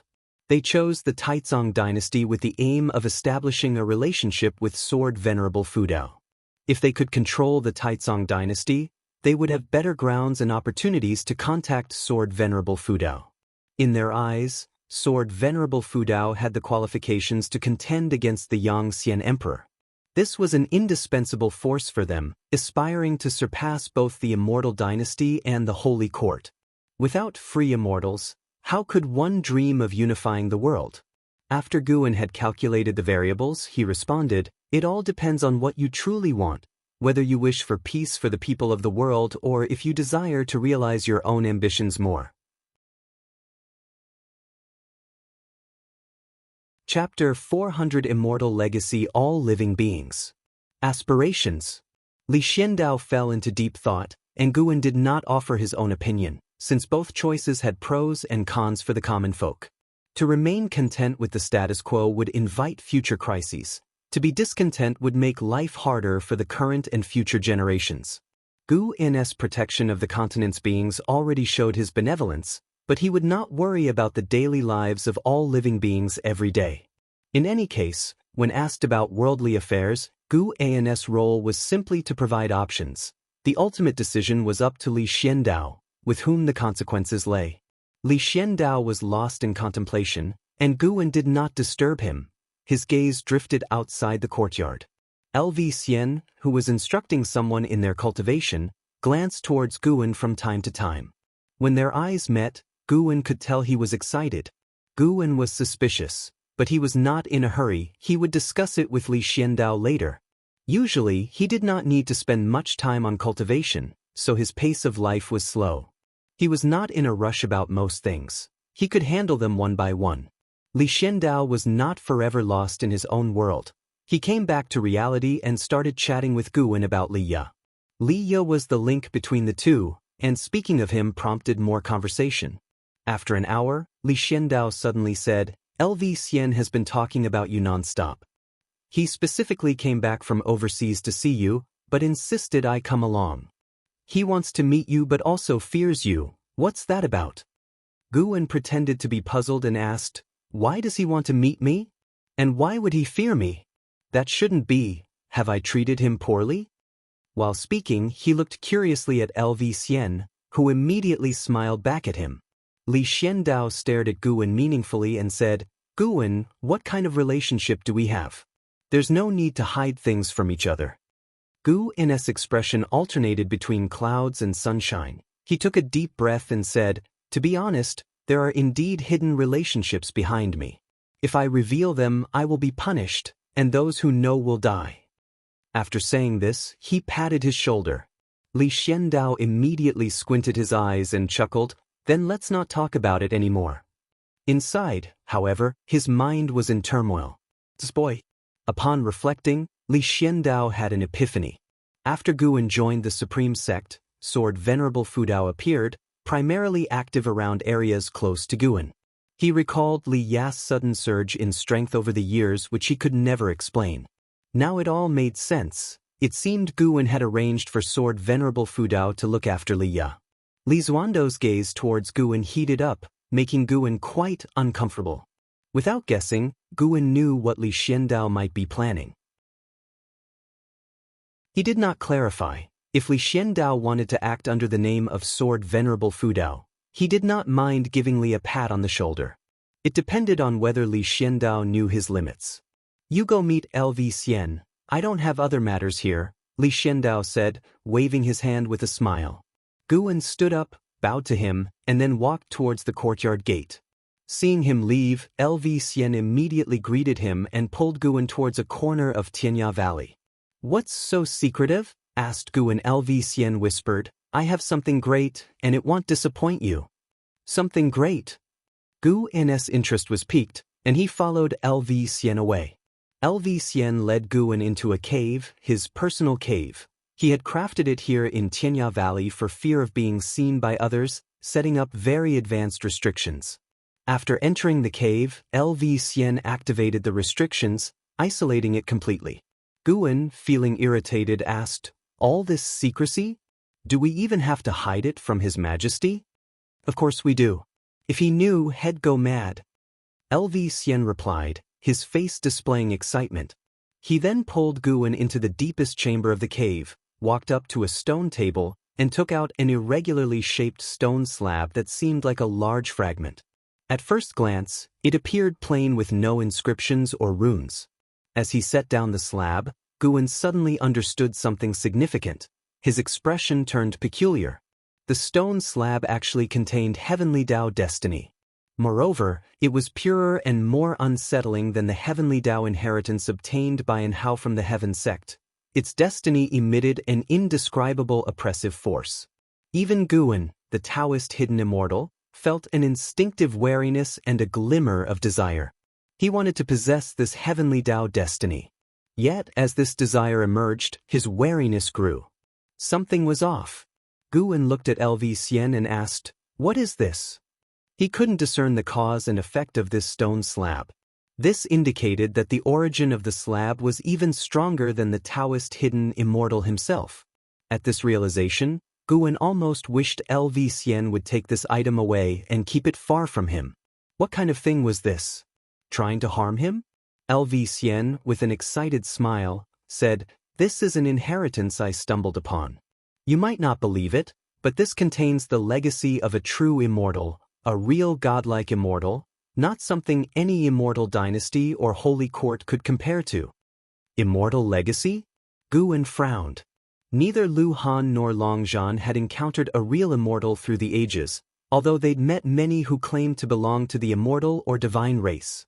This had led Guwen to always believe that the so-called immortals were merely more powerful beings. LV Xian continued, "The inheritance here only cares about talent, not cultivation level. I failed, but I think you should give it a try." "Why should it be me? There are so many geniuses," Guwen hesitated to ask. LV Xian glared at him and said impatiently, "There are many geniuses, but the only one I have a good relationship with is you. I wouldn't give it to an Hao. You have supreme talent, yet you can restrain your competitive spirit and live in seclusion here. I think you becoming an immortal would be better, at least you wouldn't threaten me, and you are indeed very good to your friends." Although Guwen was curious, he felt that this matter was very dangerous, so he said, "Actually, His Majesty's talent is also very strong." After hearing this, LV Xian's eyes brightened as he said, "You noticed it too?" I thought I was the only one who knew. But don't tell him I know. Haha, don't worry. He still thinks he's hidden himself well enough, not realizing that you are the deepest enigma. Think about it, it makes sense that Sword Venerable Fudao has always stayed at Supreme Sect, certainly to cultivate you. And Hao claims to be a disciple of Sword Venerable Fudao, but he left and Sword Venerable Fudao is still here. That must mean he's just riding on your coattails. LV Xian chuckled, truly believing that Guwen was stronger than in Hao. He had sparred with both of them, and Guwen had given him the greatest sense of oppression and psychological shadow. He even believed that Guwen was the #1 genius under the heavens. Hearing this, Guwen fell into silence, his gaze fixed on a stone slab. Wait, should he use his lifespan to simulate this? Guwen thought it feasible as touching the stone slab directly seemed too dangerous. His mind made up, he immediately began to simulate. Simulating the inheritance will consume 1 million years of lifespan. Do you wish to continue? That much? Guwen hesitated, but looking at the stone slab he was really tempted. Forget it. Take the plunge. While LV Xian continued his incessant chatter, Guwen chose to continue, and then his consciousness entered a vast white space. Everything was blank, and below his feet, grass first emerged, rapidly expanding, and mountains appeared in the distance in all directions. The world was vast and the sky magnificent. Guwen looked ahead and saw atop the mountains a dazzling orb of light, immensely gigantic, much larger than any mountain on earth. Within the light orb, there stood a towering figure, 10,000 zhang in height, adorned in armor, wielding a divine weapon, exuding a domineering aura that overwhelmed all living beings. Upon seeing this figure, Guwen felt threatened, and he couldn't help but think of Black Profound Emperor, whom Lu Han encountered, and Annihilation God Emperor, whom Long Zhan encountered. Their auras were similar. What realms were they actually in? Mortal spirit, having seen the heavenly Tao, why not kneel? A majestic voice rang out, but Guwen did not kneel since it was just a simulation, and he asked, "What inheritance is this?" "This is the heavenly Tao immortal position inheritance. To gain my approval, you must defeat me." Defeat? Guwen was surprised internally. Facing this entity, LV Xian surely had no chance at all, let alone even the desire to fight. Wait, LV Xian said that the inheritance only looked at talent. Could it be that facing different inheritors, this entity's cultivation level might also change? LV Xian failed against an existence a great realm higher than his own. He was now facing an existence a realm higher than Taoist hidden immortal. No wonder it felt dangerous, yet not hopeless. What is heavenly Tao immortal position? Guwen pressed on. The other did not respond. Guwen asked other questions, but no matter what he asked, there was no response. Forget it. Then fight to see if he had the strength to pass the inheritance test. Inside the cave, LV Xian gestured to Guwen, whose eyes suddenly became clear. What were you thinking about? I asked you several times, and you didn't respond, LV Xian said with dissatisfaction.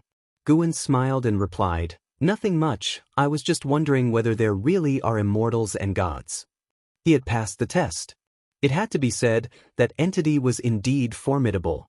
Guwen had to use dozens of moves to completely vanquish it. Yet even after the victory, Guwen still hadn't figured out what the heavenly Tao immortal position was. But one thing was certain, the stone slab inheritance could see through his true cultivation level. If there was an immortal god power behind it, that power could also understand his true strength through this stone slab. The last thing Guwen wanted was for his true cultivation level to be seen through. Forget it, I can't accept it. But don't worry, I won't tell anyone. Guwen shook his head. LV Xian's eyes widened as he said, this is an immortal god inheritance. If you succeed, you will soar to great heights.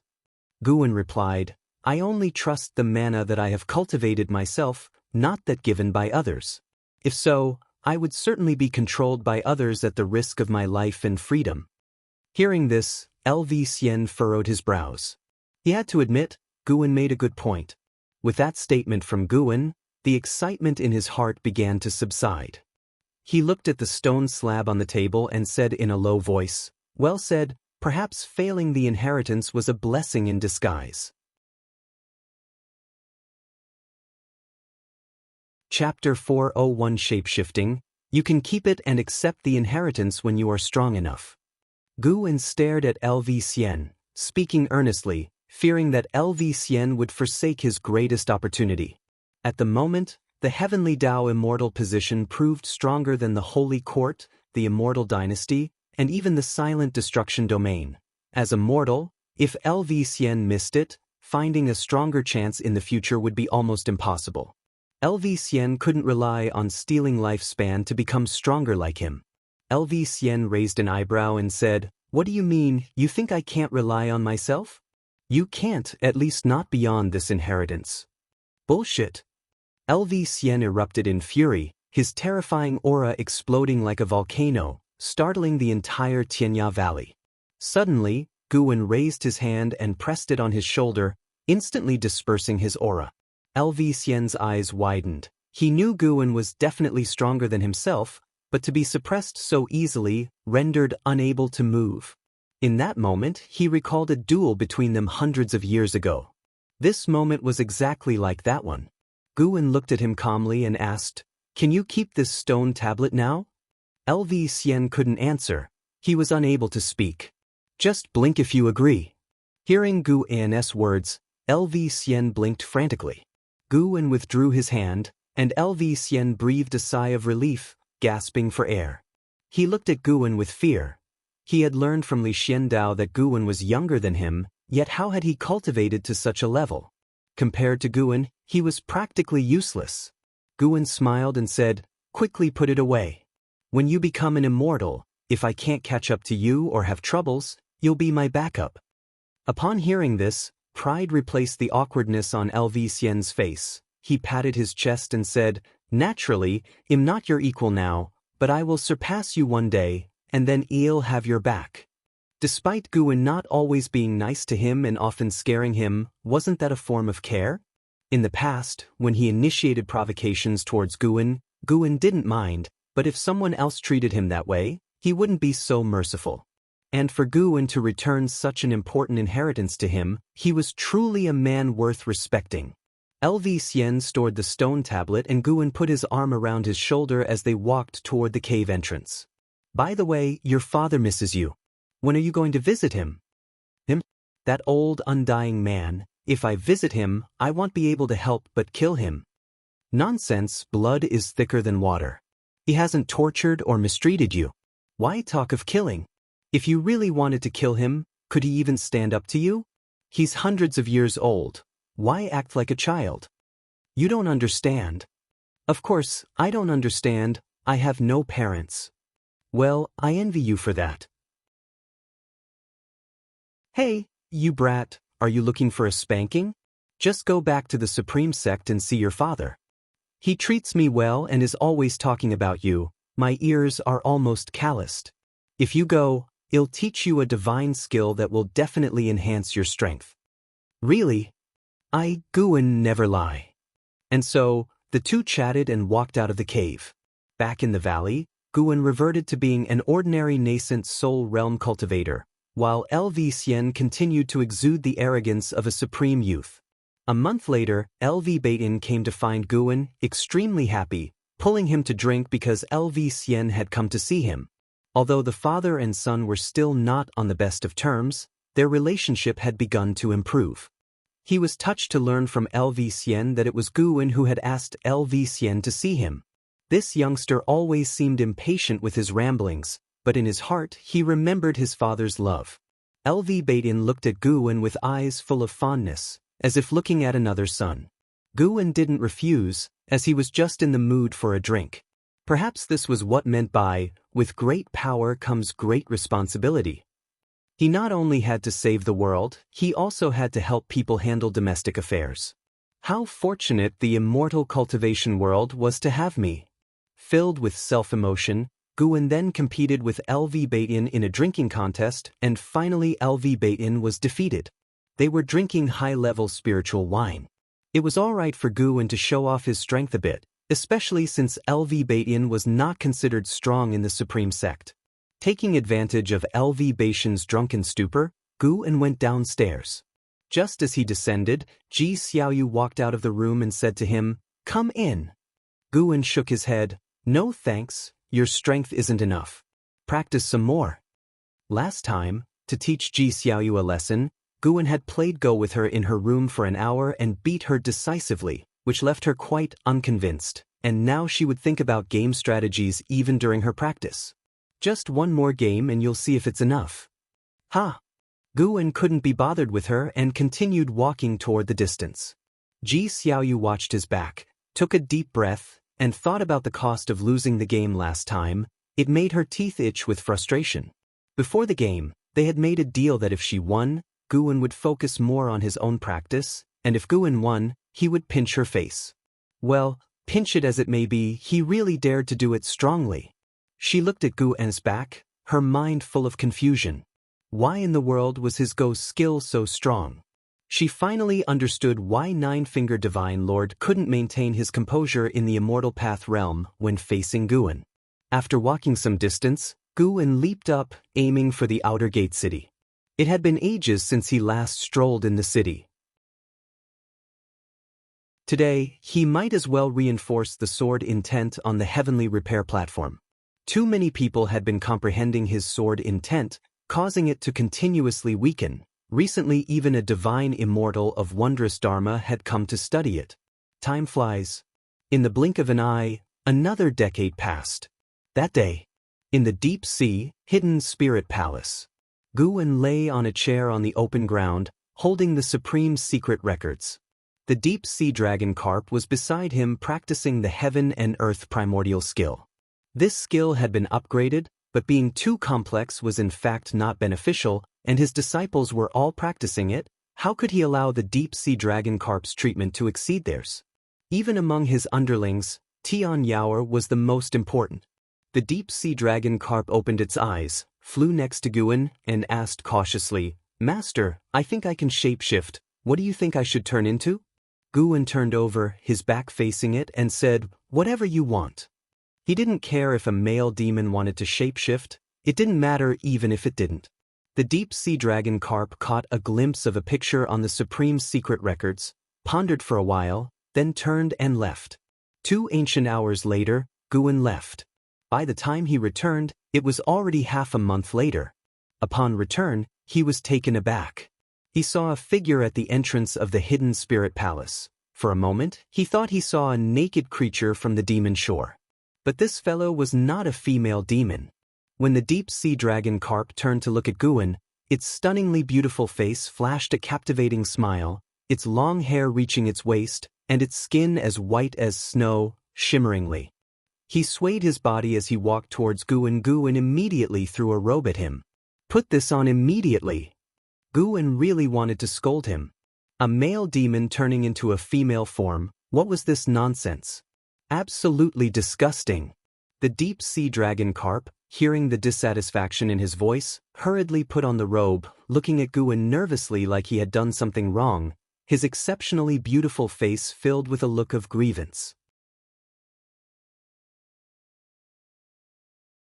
Chapter 402 Future. After a bit of tossing and turning, Gu-en looked at the deep-sea dragon carp, robed in white, and still felt awkward about it. The deep-sea dragon carp had tied up its hair, giving off the impression of a woman disguised as a man, because since it had shapeshifted, it could not change its appearance again. It could only be like this. The more Gu-en looked at him, the more familiar he seemed.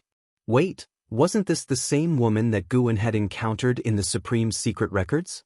Gu-en spoke up, "From now on, don't dress as a woman anymore. There's no need to please me that way, I don't like it." The deep-sea dragon carp quickly nodded, although internally he was puzzled. If Gu-en did not like it, why did he read such books? Seeing how wrong the creature looked, Gu-en began to instruct him on the practice of spells. Hearing that there were spells to practice, the deep-sea dragon carp immediately perked up, sweeping away his feelings of aggrievement and simultaneously gaining some insight. Although the shape-shifting of the deep-sea dragon carp was absurd, it didn't affect Gu-en's life. He already had 3 female demons, and no matter what form the deep-sea dragon carp took, it couldn't pique his interest. After spending half a day in the hidden spirit palace, Guin then went to the heavenly Phoenix Mountain, where he could harvest a batch of high-rank medicinal herbs from the outer world cave, which should grant him tens of millions of years to his lifespan.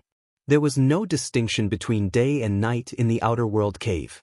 After harvesting the herbs, Guin began to instruct the 3 female Tian Yaoer on their cultivation. Years had passed, and Tian Yaoer's cultivation level had reached the 9th layer of the mystic heart realm, and she was soon to assault the Mahayana realm. Her talent was exceptional, and with the abundance of high-rank medicinal herbs shared by Guin, her progress in cultivation naturally soared. Tian Qing and Tian Bai were less gifted than her and had just broken through to the unification realm.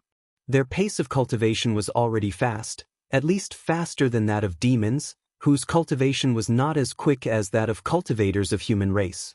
The demons' advantage lay in their long lifespans, but under Guin's care, the 3 demons' cultivation speed was comparable to that of top human prodigies. After sparring for an ancient hour, the 3 demons were depleted of their demonic power. Their demonic power was considered abundant within their respective realms, but facing Guin, they had to go all out. Watching them exhausted, lying on the ground, drenched in sweat, Guin hovered midair, pointing out their weaknesses. After a while, the 3 demons gathered around him, inquiring about the outside world. They still vividly remembered the recent attack by the Immortal Lord during the Mid-Autumn Festival, his booming voice and imposing pressure. They were curious about the types of changes unfolding in the outside world. The Immortal Dynasty and Holy Court are fighting fiercely. Not long ago, I heard that an immortal spirit effortlessly moved an entire sea area with one hand, with billions of creatures at his mercy. He fought against the great cultivator of the Holy Court with the ocean in his grasp. It was earth-shattering. Guin casually picked an event to recount, listening intently as the 3 demons did. What he spoke of were actual events. As time passed, casualties of the Immortal Dynasty and Holy Court escalated, deepening the hate between them. If this continued, a battle that would sweep across the great heaven and earth was inevitable. Guin had calculated somewhat, fearing that the fight might cause heaven and earth to split apart, but with so many variables, he couldn't clearly discern all the choices of the free immortal or predict what was within the reincarnation tribulation of Shengtian. For the time being, it was impossible to see who would win or lose. Guin wasn't too worried, though, as Taizong Continent, where he resided, hadn't suffered much from the disturbances. For him, that was enough. As they listened to the tales of the world's vicissitudes, Tian Yaoer's heart yearned, but she did not propose to venture out. Her strength was still insufficient, it was mere curiosity. Seeing their interest, Guin spoke of a few more events. If it could strengthen their will to pursue immortal cultivation, Guin was naturally pleased. Snowflakes fell, marking the end of the year. The end of Lu Jujia's destined life had come. Guin and Lu Jujia sat at the edge of a cliff, overlooking Mystic Valley. Big brother, 600 years ago, did you ever think that Mystic Valley could ever achieve such prosperity? Lu Jujia asked with a chuckle while stroking his beard, eyes filled with many distant images that transitioned from hazy to clear. From here, one could see disciples in the forests outside Mystic Valley, cultivated demon beasts, various brightly colored groves, all within a dozen miles of Mystic Valley's domain, thriving and booming. Guin replied, "Actually, I feel there isn't much difference between now and the past because some people are still here, precisely you're still here." The original acquaintances of Mystic Valley had dwindled to Lu Jiujia alone. Once he passed on, Mystic Valley would become a closed chapter to Guin, or at least not as significant in his heart. Lu Jiujia turned to look at Guin, feeling that his big brother's profile was still so youthful, as if time had left no trace on him. "Big brother, do you remember Su Han?" Lu Jiujia suddenly asked. Guin glanced at him, replying, "How could I forget? Until now, no other disciple has taken a more crooked path than him." Mentioning Su Han stirred even more emotions in Guin. As the brothers talked about Su Han, Guin began to recognize the Su Han described by Lu Jujia. The snow grew heavier, and fog rose around Mystic Valley, gradually swallowing the sight of mortals. Lu Jujia's head sank lower, and his voice weakened. Jiang Shi stood in front of the wooden railing in the precinct, his gaze fixed on Lu Jiujia atop the cliff, eyes brimming with reluctance. Last night, Lu Jiujia had already talked with him. He knew that today Lu Jiujia was going to depart. Though they called each other martial brothers in Medicine Valley, in Jiang Shi's heart, Lu Jiujia was like his second father. The pain in Jiang Shi's heart was overwhelming as his hands clenched the wooden railing tightly. And Xing Tian emerged from the forest and was about to greet Jiang Shi when he caught the expression on Jiang's face, and Xing Tian followed his gaze. Seeing the figures of Lu Jiujia and Guan, Xing Tian fell silent. He was quite fond of Lu Jiujia as well, who had taken good care of him over the years. The thought of Lu Jiujia's impending death weighed heavily on him. He even thought of his own father and grandfather. A somber and oppressive atmosphere permeated Mystic Valley. All the disciples guessed what was happening. They dared not speak of it, choosing instead to bury themselves in their own tasks. As dusk approached, Guan carried Lu Jiujia down the mountain on his back, with the disciples gathering around in silence, watching Guan. Then, Guan began to bury Lu Jiujia as all the disciples in the valley stood vigil. After the tombstone was erected, the disciples together bowed in homage to Lu Jiujia. Under the veil of night, the accumulated snow on Guan's attic suddenly slid off, crushing a wild herb by the staircase. 40 years later, the beginning of summer. In the outer gate city, the 700-year-old Guan was at an inn, drinking with Wu Ju, who was 702. Wu Ju had just entered the mystic heart realm and was in high spirits, endlessly recounting his breakthrough experience. With the assistance of the Supreme Sect, he breezed through his advancement. You have no idea how terrifying that heavenly tribulation was. If not for the sect's aid, I would have been reduced to ashes. The sect exhausted countless spirit stones for me, and my own spirit energy elixirs were completely used up. Wu Ju was animated, eliciting occasional gasps of amazement from Guan mystic heart realm, a bit slow. That was even after Wu Ju was cultivated with care following his exoneration from a miscarriage of justice. Guan felt that Wu Ju was still far behind Li Xiandao, LV Xian, and Li Ya, and none of these three had a lifespan as long as his. After a while, Wu Ju set down his bowl of wine and asked with a smile, "What about you? How have you been these years? Any troubles?" Guan did not conceal the truth, sharing about the death of Lu Jiujia. Since that event, he spent less and less time in Mystic Valley. Yi Lan and Zhen Qin were out making their own way in the world. For him, Mystic Valley was filled with juniors. Interacting with them, the disciples were inevitably reserved, making him feel it was pointless to stay there. Hearing this, Wu Ju fell silent, thinking how similarly devastated he would be if Guan died. He looked at Guan and said, "Brother Gu, you need to cultivate well. Given your age and cultivation level, nirvana is not beyond hope for you." Guan gave him a look and said irritably, "You talk as if you've already achieved nirvana yourself." He, with my talent, is reaching the nirvana realm difficult? What if you get into trouble again? Inside the Supreme Sect, I might be able to figure something out, but outside, who could help you? Guan shook his head, making Wu Ju feel awkward. He couldn't outtalk Guan, so he simply poured more wine. "This brat dares to mock me. Today I must get you drunk." Wu Ju thought so to himself. He then ordered the inn to serve their most expensive spiritual wine. 2 hours later, Guan settled the drunken Wu Ju into a guest room and then descended the stairs himself, mounting the blood prison great saint and continuing his stroll. "Master, what does that wine taste like? Even someone in the mystic heart realm can be knocked out by it?" The blood prison great saint asked curiously. Ever since he started on the path of immortal cultivation in the lower realm, he had never been drunk again, and so he found it quite intriguing. "From overseas, it's spiritual wine. We can order some from the tavern later." Guan replied offhandedly, his gaze turning to the street ahead. Each year, the outer gate city would see the emergence of many new things. This also meant that the influence of the Supreme Sect was constantly expanding. Since the Sheng family was dealt with, the pace of growth for the Supreme Sect accelerated further, and more powers engaged in trade with them, especially after the sword Venerable Fudao vanquished the immortal Lord Qiushi, driving this trend to its peak. Along the way, Guan greeted people with a smile that never left his face. Suddenly, Guan spotted someone and quickly called out, "Jiang Qiong, what brings you here?" He naturally knew the reason for her visit, but had to pretend otherwise. Jiang Qiong, dressed in a red gown with a light veil covering her face, had just stepped out from a building. Looking at Guan, her eyes curved into two smiling crescents. She approached the blood prison great saint and joked, "If I say I came looking for you, would you believe me?" "I don't," Guan shook his head. "I don't live here." Seeing that Jiang Qiong's cultivation level had reached the 8th floor of the unification realm, Guan was pleased.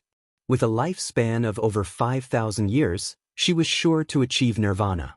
That meant she could accompany him for tens of thousands of years.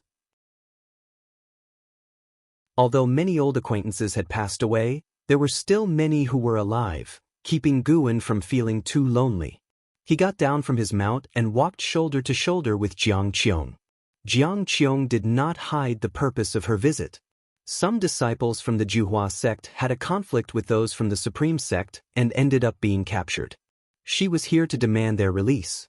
But the situation was complicated. The Supreme sect claimed that it was the Ji family who captured the Juhua sect disciples, due to a death feud, and they were reluctant to interfere. Guan was unconcerned. "It's a trivial matter. When it comes to connections, I still have some clout. The guy who just got drunk was saved by me once."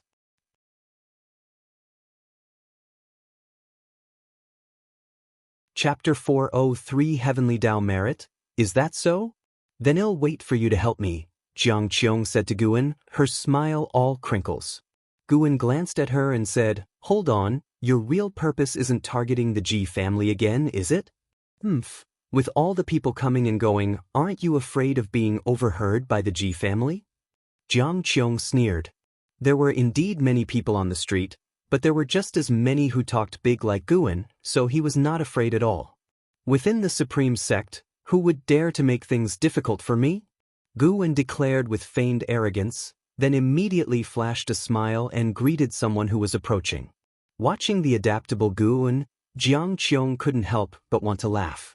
After Guan's acquaintance had moved on, Jiang Qiong teased, "You know, I've heard that sect master LV wants to groom you as the next sect leader. I thought he was joking before, but now it seems you really might have a shot." Guan shook his head and said, "Forget about it, he hasn't mentioned this for many years." Since the integration of the overseas cultivators, LV Bayin rarely brought up the position of sect leader. It wasn't that he was reluctant to let go, but rather he increasingly found himself not his own master, with the power of the sect leader being diluted. Moreover, appointing Guan as sect leader would only bring trouble to Guan. "You're just not diligent in your cultivation," Jiang Qiong said irritably. Over 600 years ago, she had noticed Guan's extraordinary talent. Unfortunately, no matter how much she persuaded him, the lad was content to linger in the medicine garden, idly while away his days, fond of reading leisurely books, unwilling to cultivate diligently. What do you know? My approach is also a form of cultivation. You'll understand sooner or later. Qi absorption cultivation is the most foolish method. Should I look forward to that? Don't pretend to forget when the time comes. You seem to understand women quite well. I have no choice. I've gained many of my connections thanks to this face of mine. Naturally, I understand women after interacting with so many of them. I really want to seal you in a coffin for a lifetime." The two chatted and strolled through the streets. Jiang Qiong's mind quickly wandered elsewhere. Coming for help was true, but it wasn't her main purpose. She had come to find Sword Venerable Fudao. As night fell, in the woods outside the Supreme Sect, Jiang Qiong stood under a tree, frowning, the breeze stirring her robes, not feeling the cold at all. Her heart was in tumult. Centuries ago, when Sword Venerable Fudao had endowed her with the authority over the ghost mother of ephemera, she used it to establish the Juhua sect, rising from a helpless, solitary figure to a formidable force in the immortal cultivation world. Without Sword Venerable Fudao, she wouldn't have achieved what she had today. How could she not be nervous in front of Sword Venerable Fudao? Her greatest concern was not knowing what Sword Venerable Fudao really wanted in helping her. Born into a demon sect, she didn't believe in absolute perfection. Despite Sword Venerable Fudao's reputation for justice, he must have another side. She had foreseen many possibilities and was devising ways to cope. Crack! The sound of someone stepping on tree leaves came from not far away, startling her to turn and look, only to see a demonic figure emerging from the darkness. The demon shadow divine skill of the Thousand Autumn Pavilion. Jiang Qiong immediately bowed to Sword Venerable Fudao. "What's the matter?" Sword Venerable Fudao asked in a hoarse voice. Jiang Qiong remembered that voice. It was the same one that had sounded during the attack by the Sun and Moon Netherworld Emperor. Taking a deep breath, she immediately stated the reason for her visit. The ghost mother of Ephemera had been captured. Her disciples had been possessed by a spirit thought of the captor all the way back to the Juhua sect. It was only in front of Jiang Qiong did the spirit thought reveal itself, belonging to the Spirit Sea's demon palace, wanting to use the ghost mother of Ephemera to force the Juhua sect to serve them. Jiang Qiong had yet to agree when the spirit thought made its demands. Every year, the Juhua sect must deliver 10,000 cultivators under 1,000 years old to the Spirit Sea's demon palace. Before Jiang Qiong could react, the spirit thought wounded high-ranking members of the Juhua sect and left arrogantly. Jiang Qiong had no other choice but to seek out Sword Venerable Fudao. The Juhua sect is a sect of the righteous path. How could it commit such atrocities at the behest of overseas demons from the demon path? Jiang Qiong said emphatically. Watching her serious demeanor, Guan wanted to laugh. Such an act.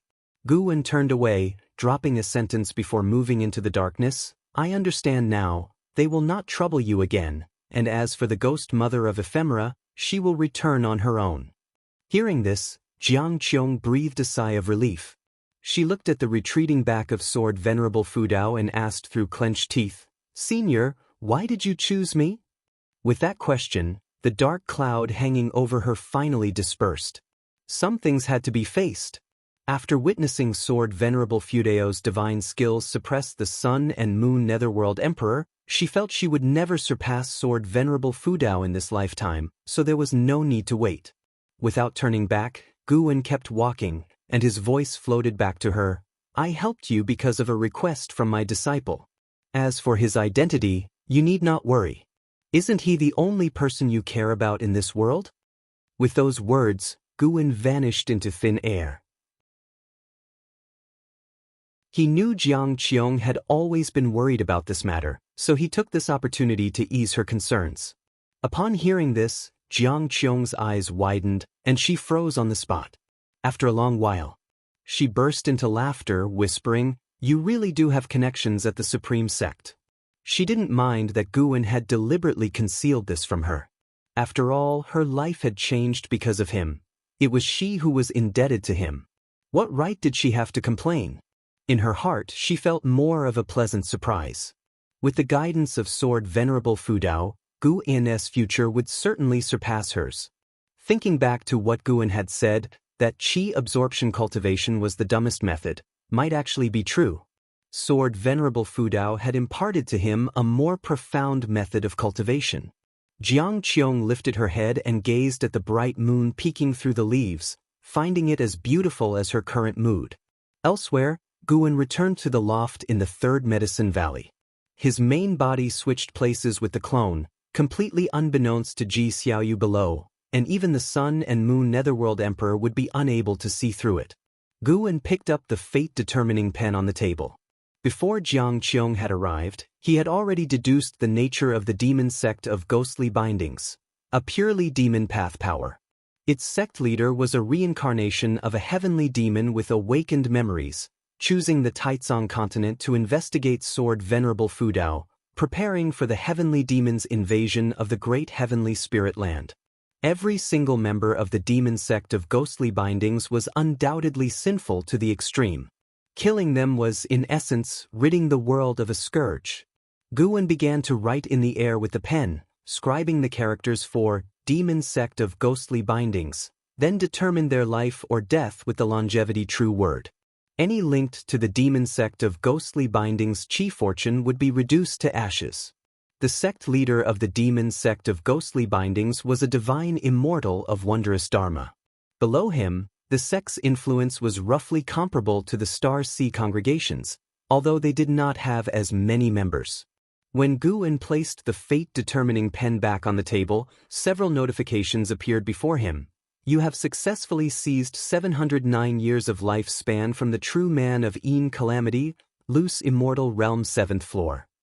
You have successfully seized 2,171 years of lifespan from Lin Guxuan, Wandering Immortal Realm 2nd floor. You have successfully seized 624 years of lifespan from Yang Fu, Nirvana Realm 8th floor. Guin looked at these notifications, his face expressionless. The demon sect of ghostly bindings, which had brought despair to Jiang Qiong, was as insignificant as dust on a table in his eyes. However, as more notifications kept coming, Guin felt a special chi fortune approaching him through the depths. He felt a familiar attachment to it, instinctively wanting to accept it, but he restrained himself. This was the heavenly Daos reward for him. Slaying those with heavy sins would grant him this chi fortune. To be precise, it was not exactly chi fortune, as it was both invisible and intangible. Merit. Guin suddenly had an epiphany. The concept of merit was long rumored among the mortal world. It was not without foundation. Indeed, as humans acted, the heavens did watch. Unlike the great cold demon sect, the demon sect of ghostly bindings bore greater sin. While the great cold demon sect could wash away much of its sins with the chi fortune of the Holy Court, the demon sect of ghostly bindings did not rely on the Holy Court, acted recklessly, and had sins rarely seen in this age. The heavenly Tao merit Guin would receive for eradicating the demon sect of ghostly bindings was immense. If he mentally accepted it, it would rush toward him. Guin did not accept the heavenly Tao merit. He decided to keep a distance from the heavenly Tao. Finally, the notifications ceased. In one go, he had obtained 7 billion years of lifespan. Still, earning lifespan through killing was the fastest method. At that moment, Guin even felt the impulse to eradicate all the forces of the demon path in the world, but then he remembered the fate of Long Zhan, and he held back. No matter how he persuaded himself, he was acting out of self-interest. The more people he killed, the greater the impact would be. He could not act rashly. Guin opened his attribute panel and saw that his lifespan had reached over 29 billion years. His Taoist heart calmed down. With more years accumulated, he would be ready for a breakthrough. Although he had no concerns about the passage of time, he knew he must continue to grow stronger lest any insurmountable enemies appeared. The moon set and the sun rose.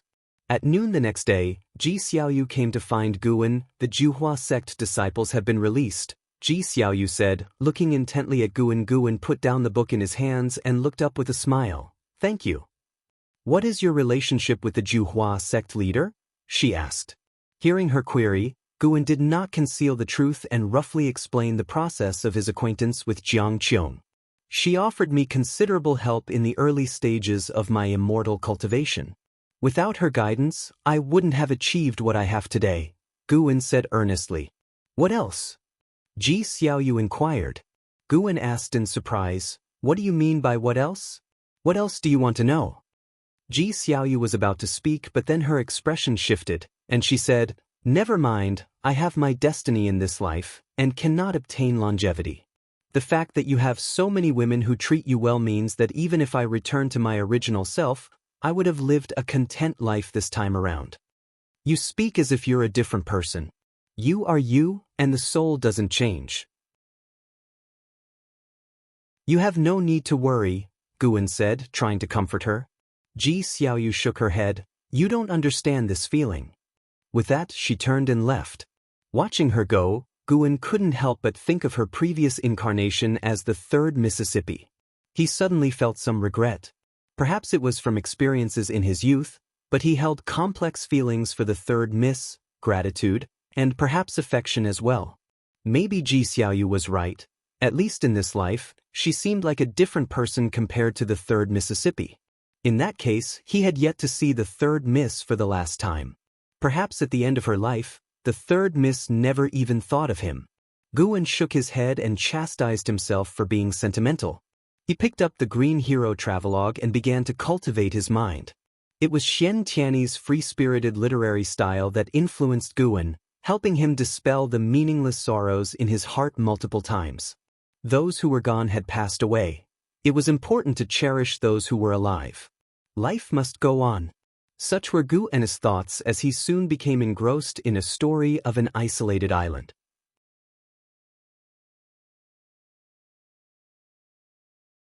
Chapter 404, The Descent of a Deity.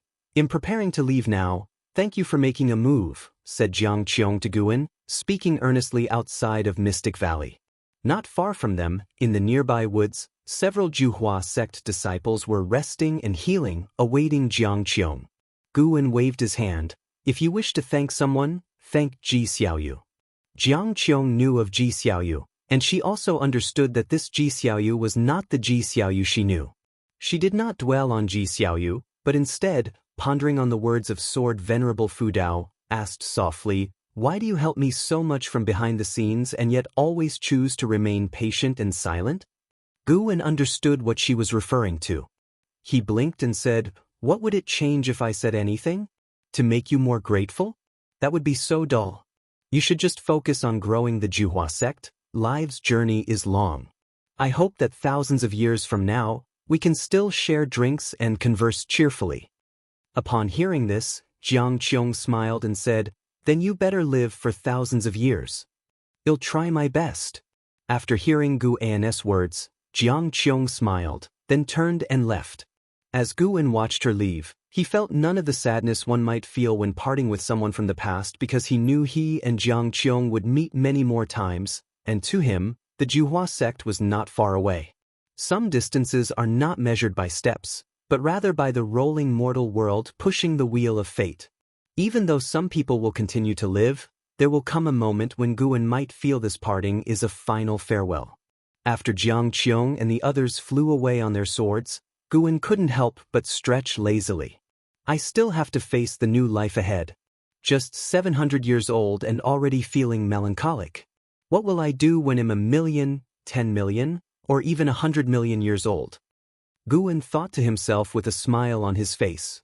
Birth, aging, sickness, and death cannot be stopped, so why cling to them? Cherishing a lifetime of fate is enough. Guan turned and walked back into Mystic Valley, his thoughts turning to Xiaochuan. How has the rascal not reincarnated yet? With others, Guan might only desire a lifetime's fate, but with Xiaochuan he was much greedier. 5 years later, inside a courtyard of the Juhua sect, Jiang Qiong sat opposite the ghost mother of ephemera. After listening to the ghost mother's words, Jiang Qiong wore a strange expression and asked, "Are you sure it was 5 years ago?"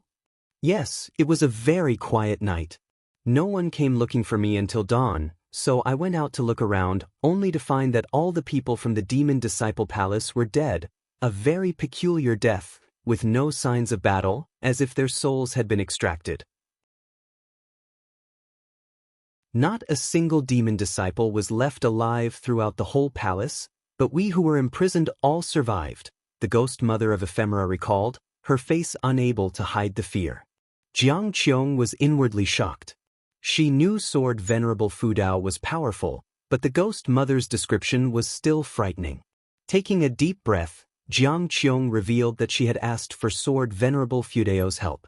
Upon hearing this, the ghost mother actually relaxed and revealed an ecstatic expression. "Allying with Sword Venerable Fu Dao is the best decision I've made in my life." Jiang Qiong looked at her and thought silently, "You will regret it." By seeking Sword Venerable Fu Dao's help, she considered herself having repaid the help that the ghost mother had provided over the years. However, the ghost mother was hated by Zhen Qin. Given the relationship, Zhen Qin could be considered a grand disciple of Sword Venerable Fu Dao. By any measure, the ghost mother would sooner or later face her death. It was also obvious that Sword Venerable Fu Dao didn't care much for the ghost mother. The destruction of the Demon Disciple Palace is an opportunity for us. I found many good things there, which can help the Juhua sect to soar. The ghost mother of ephemera suddenly said excitedly. Jiang Qiong's eyes shone, and the two began to discuss taking over the soul-binding demon palace.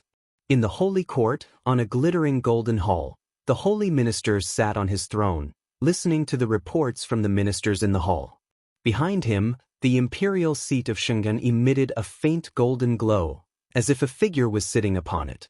Currently, our control over the world is shrinking, and there have even been consecutive occurrences of sects and dynasties being wiped out within our controlled territory without any trace of the true culprits, an old man said with a voice full of age.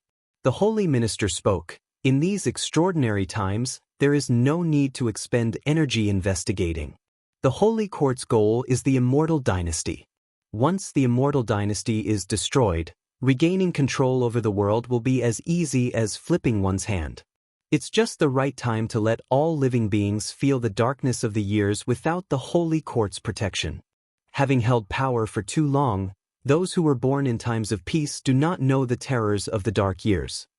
His words received approval from many in the hall, as the Yuanshu ancestor had blessed all living beings and even opened up reincarnation, resulting in the immortal dynasty having a better reputation. This could be glimpsed from the difference in the growth of their respective chi fortunes. The hearts of all living beings were leaning towards the immortal dynasty. A man clad in battle armor stepped forward and said, "The urgent matter at hand is to cultivate a free immortal.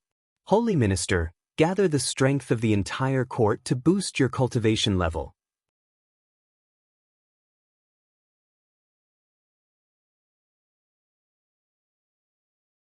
Chapter 405. Zhu Zai's Prudence, a mortal world deity. "Master, what are you looking at?" An Exen curiously asked as she too looked up, but there was nothing in the sky. She would not believe that Guwen was just looking at nothing. He must have seen something.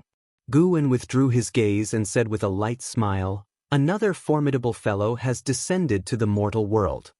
"How formidable?" "So formidable that not even the heavens can stop him."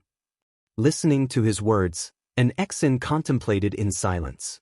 Guwen then looked at Shengtian. Perhaps it was because there were too many peerless talents around him that Shengtian's talent seemed mediocre in his eyes. However, it didn't matter. Guwen had taken him in merely wanting to give him a hand, not expecting anything in return. The younger generations had their own lives to live. He was there to provide help. Where they chose to go was not his concern. Guwen shifted his attention and walked towards the valley. An Exen hurriedly followed. Jiang Shi turned his head, feeling anxious. He knew that Guwen was the sword venerable Fudao, who had a disciple that was a legend of the supreme sect. It was clear that Shengtian was far behind Hao, and Jiang Shi, having heard of Hao's deeds, knew how astonishing Hao's speed was. And Hao had that incredible speed because Guwen had personally guided him, which was not a treatment Shengtian received. Guwen had watched Shengtian practice many times, merely observing, which made Jiang Shi anxious. Without solid fundamentals, the gap with those peerless talents would only grow wider. "Master, how is my knife technique?" Shengtian suddenly turned his head and asked Jiang Shi, his voice excited. Jiang Shi answered in a perfunctory manner, "You still need to practice more." Having said that, he left with a sweep of his sleeve. Shengtian was puzzled. Why did it seem like his master was in a bad mood? On the other hand, Guwen took an Exen to Mortal World Peak, where he taught her cultivation. Guwen spared no effort in nurturing an Exen. She was after all his treasured disciple. He truly planned to train an Exen to surpass Hao and Yang Jian. At present, Zin's talent was indeed far from those two, but Guwen had resources and could impart teachings, so there was hope to bridge the gap in talent. Hao and Yang Jian did not have the guidance of the Taoist hidden immortal. 2 ancient hours later, Guwen was walking down the mountain trail while an Exen stayed on the peak. As Mortal World Peak changed its criteria for accepting disciples, there were now many below the Nirvana realm. Along the way, Guwen encountered disciples greeting him, and he would nod his head with a smile. Unlike the ever-changing Supreme Sect, Dingtian Peak hadn't changed much. Even the flora along the path had stayed largely the same for many years. After a long time, Guwen reached the base of Dingtian Peak, where there were more and more disciples, and the noise grew louder. Here, no disciples recognized Guan, so no one greeted him. Guan made his way to a medicine garden. He turned his head and saw a woman sprinkling spirit water in the garden. It was Zhu Shi with the Tai Chu swallowing yuan body. Recently, Zhu Shi faced a predicament, having offended a disciple of Dingtian Peak and had been suppressed here for nearly 10 years. In those 10 years, Zhu Shi had been very obedient, gradually making the disciple forget about her. While sprinkling water, Zhu Shi sensed something and looked up, then saw Guan watching her. She pretended to be flustered and timidly asked, "Senior, can I help you with anything?" Such an act. This individual seemed to be at the nascent soul stage 5th level, but in reality, she had once consumed the spiritual power of a unification realm cultivator, even destroying their soul. The strength of the Tai Chu swallowing yuan body far exceeded all the physiques of the current age. Not even in Hao or Yang Jian could match her. Zhu Zai's strength could not be measured by the surface realm. In a sense, she and Guan were alike. She could consume spiritual power and mana, while Guan could take lifespan. "It's nothing, I just happened to pass by." "Why are you the only one in this medicine garden?" Guan asked with a chuckle, his demeanor gentle, easing Zhu Zai's nervousness. Zhu Shi replied, "The garden owner has gone to visit a Taoist friend and I don't know when he'll return. Once he's back I can leave." Guan beckoned Zhu Shi to come over. After hesitating for a moment, Zhu Shi still stepped out of the medicine garden and approached Guan, stopping about 5 steps away. She asked anxiously, "Senior, is there something specific you need me to do?" Guan raised his right hand, pinched his fingers, and 5 secret books appeared in his hands, fanning out to reveal their titles. "Meeting by chance's fate. You caught my eye, pick one." Guan had calculated that if things continued this way, Zhu Shi would inevitably take a path hostile to Mortal World Peak. After all, he was the peak master of Dingtian Peak, and should do something for Mortal World Peak. Besides, he was very much looking forward to Zhu Zai's future. Zhu Shi glanced at them, a strange look on her face. Heaven and Earth primordial skill, stepping path of ages step, Taoist gang primal energy, primordial reincarnation skill, universe in the palm. They all seemed impressive but unreliable. Since when were peerless secret books inscribed on paper? Immortal cultivation sects used jade scrolls, read by divine sense. Guan was not in a hurry, leaving the choice to her. If she did not fancy any, then so be it. Guan didn't have to resort to this method to resolve potential resentment. If Zhu Shi dared to cause trouble in Dingtian Peak, he could suppress her with a flip of his hand. Could the Tai Chu swallowing yuan body consume the immense mana of a great cultivator who cultivates the mixed yuan refining void physique? Zhu Shi, though skeptical, had a second thought. Choosing a book wouldn't be a loss, and what if the person became furious if she declined? Having cultivated for many years, Zhu Shi had encountered various troubles and had experience in dealing with them. She pulled a secret book and then bowed in thanks to Guan's stepping path of ages step. Guan gazed deeply at her for a moment, then smiled, turned, and left. Zhu Shi didn't expect him to just walk away. She watched as Guan's figure vanished around the bend of the mountain path before returning to the garden. She didn't continue sprinkling water but sat down at the wooden table to read the stepping path of ages step. Before long, her expression grew solemn, her hands clutching the secret book even trembled. This divine skill. Zhu Shi looked up, no longer sensing Guan's presence. But she remembered Guan's face, her heart full of complex emotions. After reading the secret book, she confirmed the divine skill was authentic and extremely powerful, and that he had not deceived her, which made her wildly speculate. Why had he taken a liking to her? It certainly wasn't because she was easy on the eyes. Could he have seen through to her physique? Zhu Shi might not understand the origin of her physique, but she knew that once news of it spread, she would become everyone's enemy. She must leave Mortal World Peak. This thought cemented in Zhu Zai's mind with resolve. Days later, 3rd Medicine Valley, inside an attic. Guan was chatting with Xinjin, his divine sense locked onto Zhu Shi.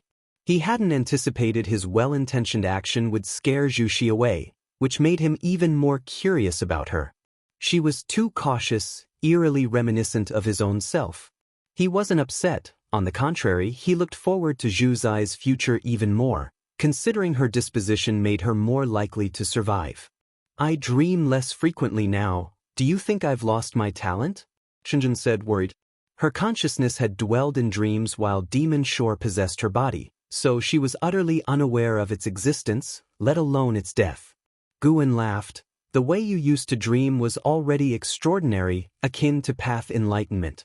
You can't be expecting that to happen all the time.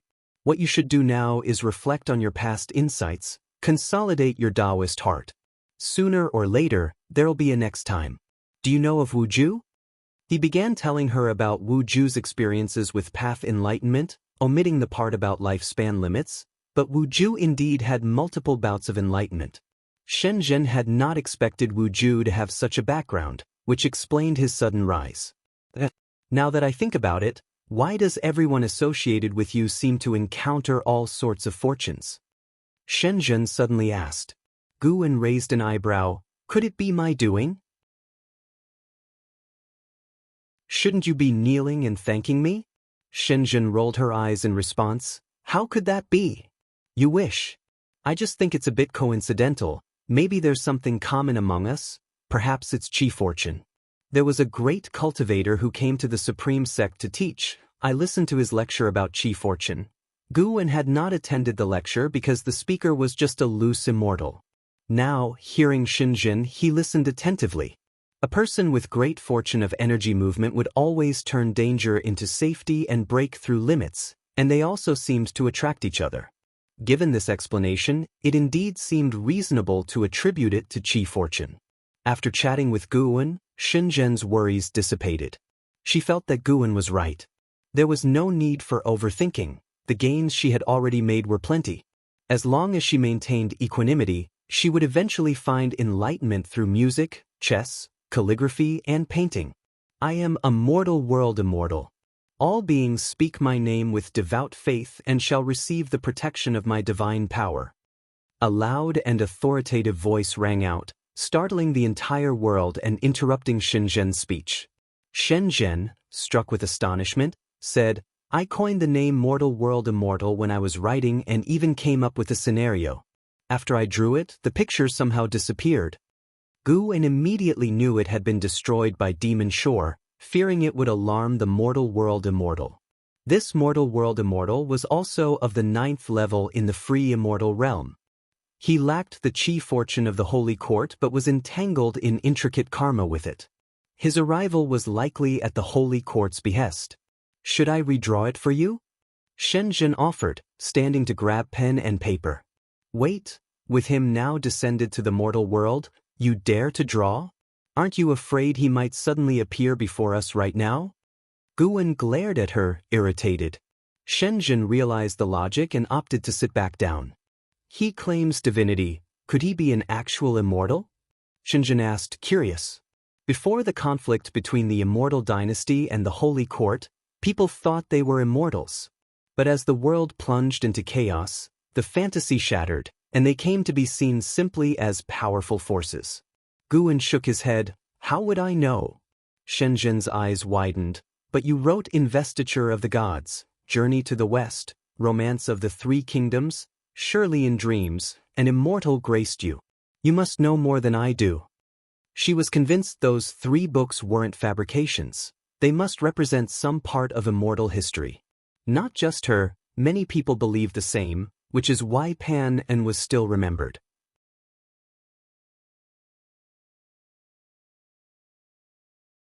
Chapter 406, Lifespan Samsara, the proclamation of the mortal world god startled all living beings under heaven, but the reaction within the Supreme Sect was minor.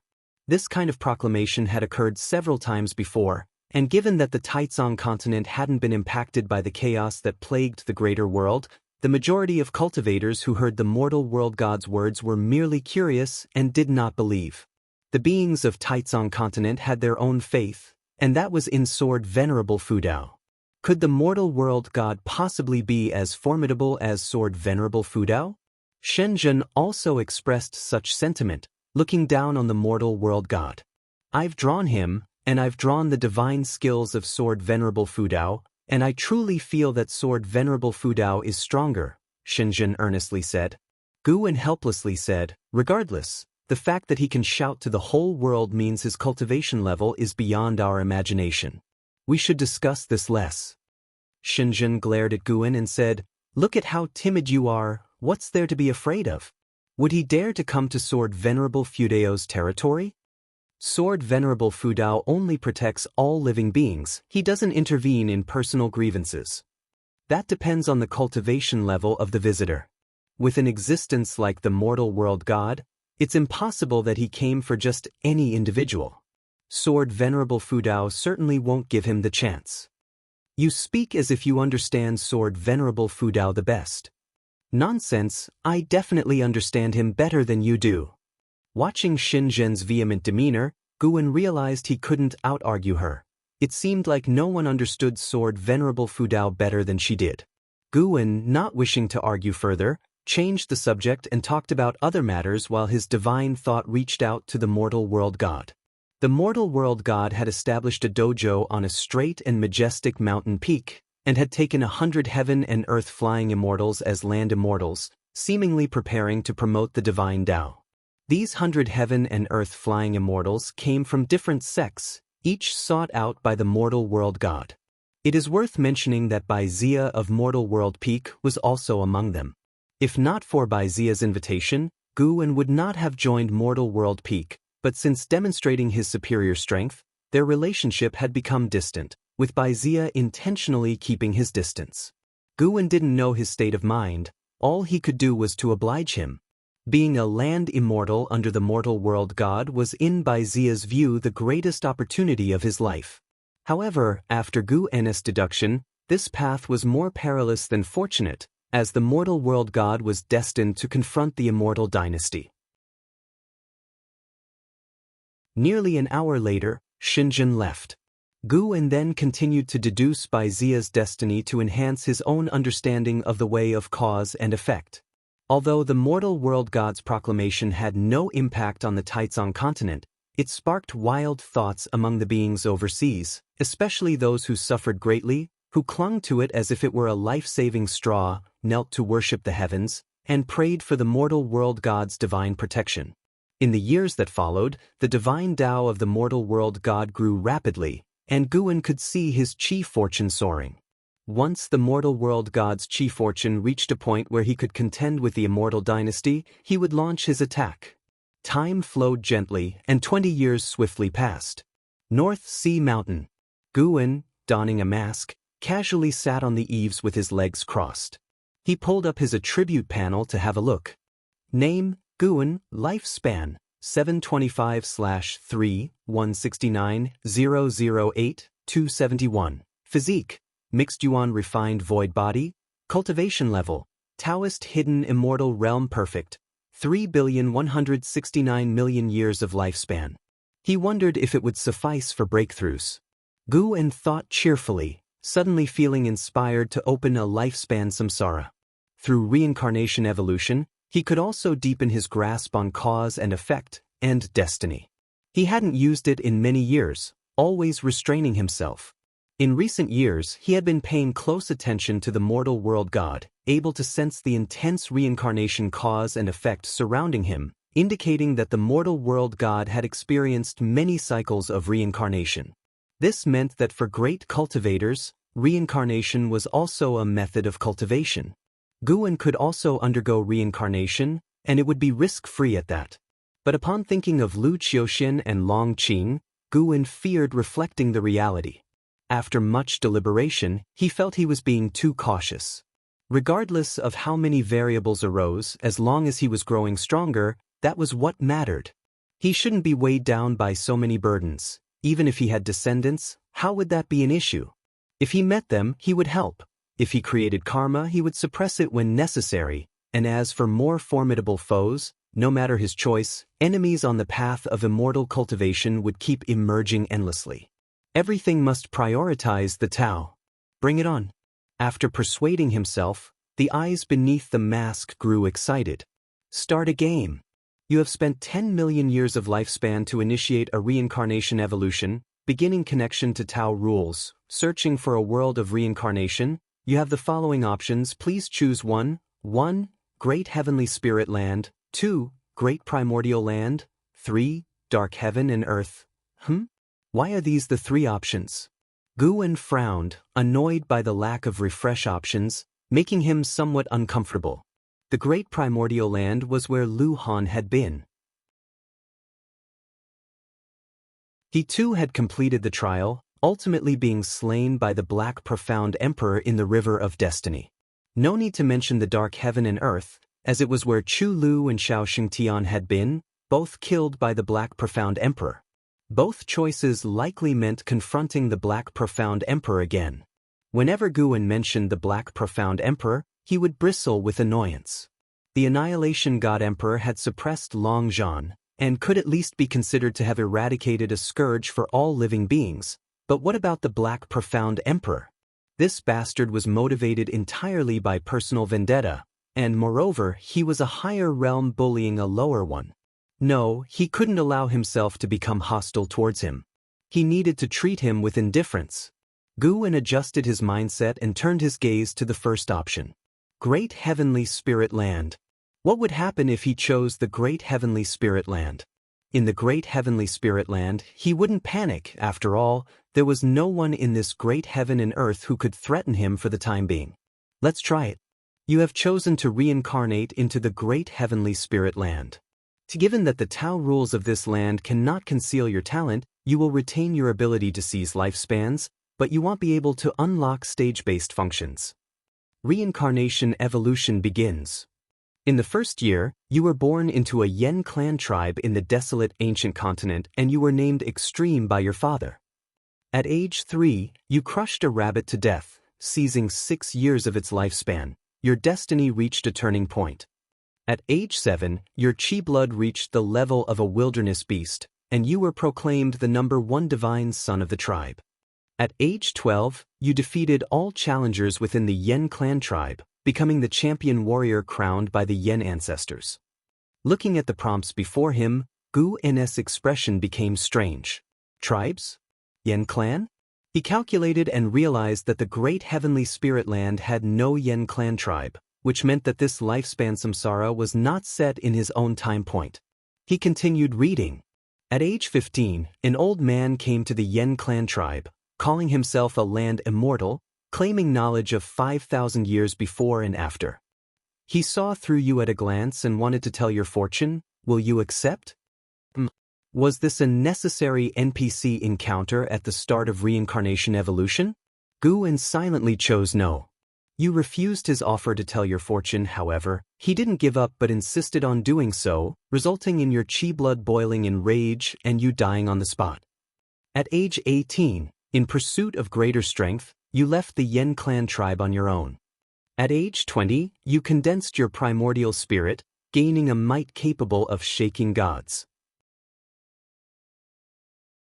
At age 21, you encountered an injured dragon girl by the seashore, lying on death's door, begging for your help. Will you choose to save her? You chose not to save her. The dragon girl died of a broken heart upon your refusal. Her clan brother, the Azure Dragon, leapt out from the depths of the sea and upon seeing the scene, suspected you of killing the dragon girl. He attacked you, and after a fierce battle, you tore the Azure Dragon to shreds. Guwen suddenly felt some regret. Why did rejecting to save her lead to even bigger trouble? At age 22, you faced a massive pursuit by an army of shrimp soldiers and crab generals, trapped on an island and cornered. Using your lifespan evolution ability, you enhanced your path of physical cultivation, and after days of fighting, you broke through the encirclement and condensed your mystic heart. Mystic Heart Realm at 22 years old? Just how many creatures had this person killed? Guwen couldn't see the specifics of each year, but judging by Extreme's growth rate, his killer instinct must have been tremendous. In the years that followed, Extreme was constantly haunted by the Dragon Palace from where the Dragon Girl had come. He battled ferociously, slaying dragons and demons, with astonishing progress each year that left Guwen both thrilled and terrified. Strength can be brittle. It wasn't until he was 40 that Guwen finally saw a chance to make a choice. At age 40, having stepped into the immortal path, you stormed into the astonishing dragon palace and slaughtered widely. Carrying the severed head of the dragon crown prince, you confronted the grievously wounded dragon king who knelt before you begging for mercy. Will you choose to spare the dragon king? To have come this far, it was natural to eliminate the roots as well. Moreover, the long-standing grudge between Extreme and the Dragon Palace wasn't his fault.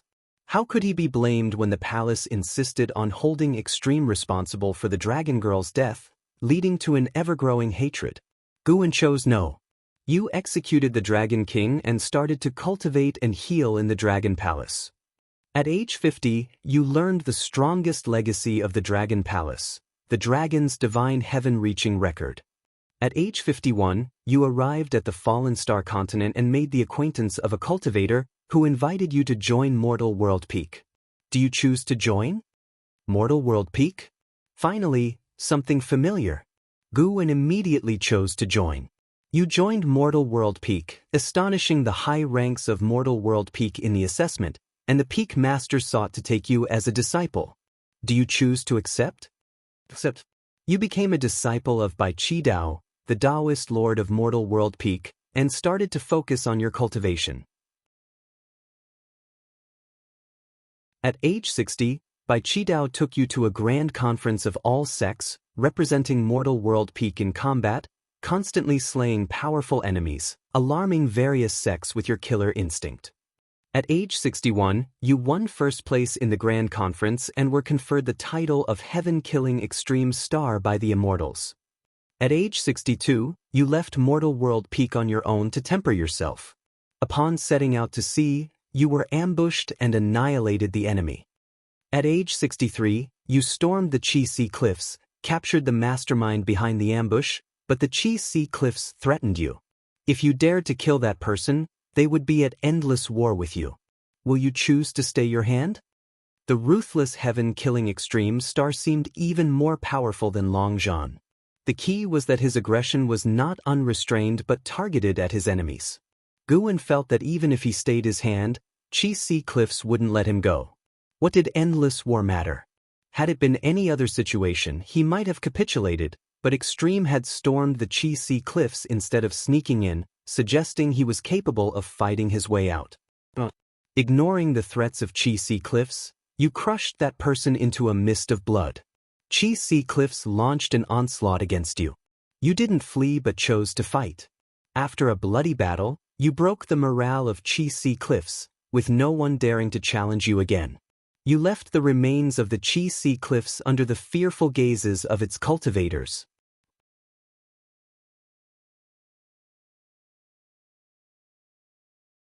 Chapter 407. Battling Through Life, Dominating the Ancient and Modern Times. How fierce! Guan admired the extreme performance he witnessed. He couldn't help but say that the manipulation of lifespan samsara had been pushed to the limit. Accumulate lifespan crazily, evolve crazily, and even evolve during battles, truly like a madman. Moreover, no matter the choices this person made, as long as anyone dared to make a move on him, he would show no mercy. Guan looked forward to seeing more of Extreme, just unsure if Extreme had existed in the past or was from the future. At the age of 65, your understanding of the divine skill's heavenly record has deepened, and your soul has transformed. At the age of 67, you broke into the cave of an ancient immortal, endured many hardships, and seized the inheritance of the ancient holy court. You have obtained the heavenly Tao inheritance and can claim the heavenly Tao destiny. Do you choose to accept it? Ancient Holy Court? These 4 words made Guan imagine many things. But the Holy Court had existed for countless years, and it still needed to be seen whether the Holy Court existed in the time and space where Extreme was. As for the heavenly Tao destiny, he could not accept it. You refused to accept the heavenly Tao inheritance. You return the inheritance to its original place, waiting for the next fated person to arrive. At the age of 68, as you prepare to leave the ancient immortal's cave, you suddenly encounter the spirit of a holy god from the ancient holy court. Seeing that you are fated, he wishes to pass on a divine skill to you. Do you choose to accept? Holy god? Guan's expression turned strange. He hesitated for a moment, then chose to accept.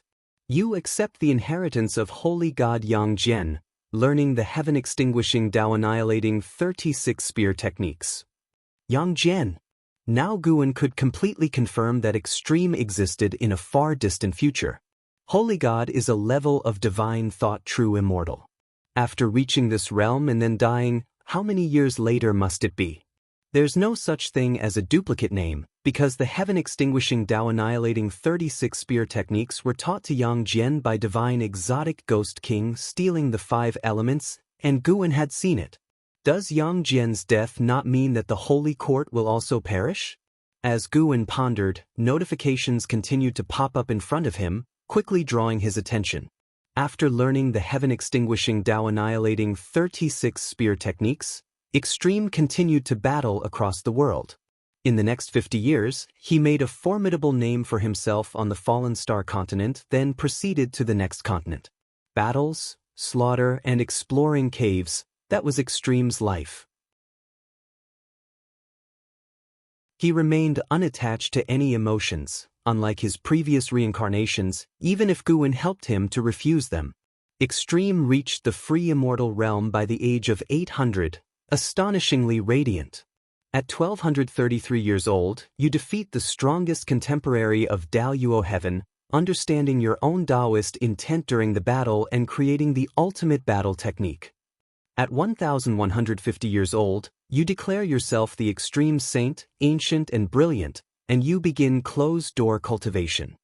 At 1200 years old, you step into the river of time, journeying to the past seeking rivals. At 1300 years old, you arrive in the post-ancient period and begin a new campaign. Journeying to the past? Guan felt odd inside. The subsequent experiences were still battles. Each time Guan had a choice, it was either threats or pleas from enemies asking Extreme for forgiveness. In the end, Extreme spent 200 years sweeping through the heavenly spirit great heaven and earth of the post-ancient period, seizing the chi fortune of heaven and earth, and his cultivation level skyrocketed. However, he did not surpass the 9 heavens of immortal path as he used his lifespan evolution to enhance his cultivation techniques and divine skills. Then he stepped into the river of time again, heading for a more distant past. The Middle Ages. Unparalleled and capturing the chi fortune of heaven and earth again. Continue through time. The Taoist period, still waging wars across the universe. During the Wilderness Ancient Period and the Ancient Period, Extreme maintained absolute dominance, killing his way into the most remote eras. He came to the Taichu period. At 3236 years old, you encounter the senior disciple of the Taizong sword sect. You initiate a battle, defeat your opponent decisively, and choose not to kill him, letting him go. At 3237 years old, the sect master of the Taizong sword sect descends, wishing to test his strength against you. Ultimately, he cannot withstand a punch from you, and the sect master of the Taizong sword sect meets a crushing defeat. At 3238 years old, a river formed from concentrated sword chi descends from the sky, blocking your path. An ancient founder of the Taizong sword sect appears. His sword intent shakes the heavenly spirit great heaven and earth, and you engage in a monumental battle. Ultimately, you scatter his sword intent using the ultimate battle technique, and as the battle takes a tragic turn and he is on the brink of death, you feel an unusual hesitation in your heart. Do you choose to save him? Taizong sword sect. The words Taizong also made Guan's heart waver. After a moment's thought, he decided to save him. You choose to save the founder of the Taizong sword sect, Leah, sacrificing your own true yuan to successfully save Leah. After gaining a hint of battle intent from your ultimate battle technique, Leah inquires about your name as you bid him farewell, to which you reveal only the name Extreme. What a story! No wonder Guan and Extreme hesitated. According to the prompts, Leah was already at the cultivation level of a free immortal. How many years later must that be? This cycle of lifespan projection has gone too far. Wait, would he perhaps slaughter his way to the era Imin? Guan felt uneasy at the thought. His conquest continued, And within the primordial period, he met numerous free immortals including Li Xiandao and Blood Prison Great Saint, all of whom he defeated. Li Xiandao even tried to win him over, offering his daughter in marriage, but his offer was rejected. Along this journey, the girl of heavenly pride also confessed her true feelings to him. Unfortunately, Guan had to refuse for him. Let him be a pure warrior and cultivator. At the age of 3,700 years, you defeated the most powerful LV-Sien of the era and seized the chi fortune of heaven and earth, elevating your ultimate battle technique to a new realm. At the age of 3,800 years, you returned to the River of Time, where you were attacked by a mysterious entity, severely injured, and flung back to your era. Mysterious entity? Gu N's heart tightened. Although he had caught up with Lu Han, to have died at just over 3,000 years old seemed far too regrettable. The following prompts were all about recovery. He hid on a deserted island to heal, a process that took a millennium. Guan felt that his lifespan must be immense, but couldn't understand why he refused the 9 heavens of immortal path. Perhaps, although he appeared strong, he was actually cautious at heart, only undertaking actions he was certain of. Once he achieved the free immortal realm, he continued to fight, improving the power of his Taoist sorcery. His prowess within the free immortal realm had reached a stage where he could traverse ancient and modern times. Guan wondered how strong he was now, and whether he could compete with the free immortal realm's Guan. After the reincarnation evolution ended, he could use a lifespan simulation. Fighting himself? Guan found it intriguing and was filled with anticipation. In the years that followed, once he had healed, he began adventuring through the universe. From the prompts, it seemed like the universe at this time was vast with intricate powers, far more exciting than Guan's current era. At the age of 5,306 years, you unexpectedly met the fairy of 9 Nether Underworld, Yuquan. You enjoyed each other's company, and she invited you to discuss Taoist ideas in the 9 Nether Underworld. Would you accept? 9 Nether Underworld? That sounded very dangerous. Guan chose no.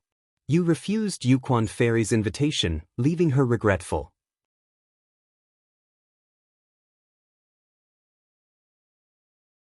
Before he left the Yen clan tribe, he had never suffered any hardships, with everything going smoothly for him as he hunted year-round, accumulating a substantial lifespan.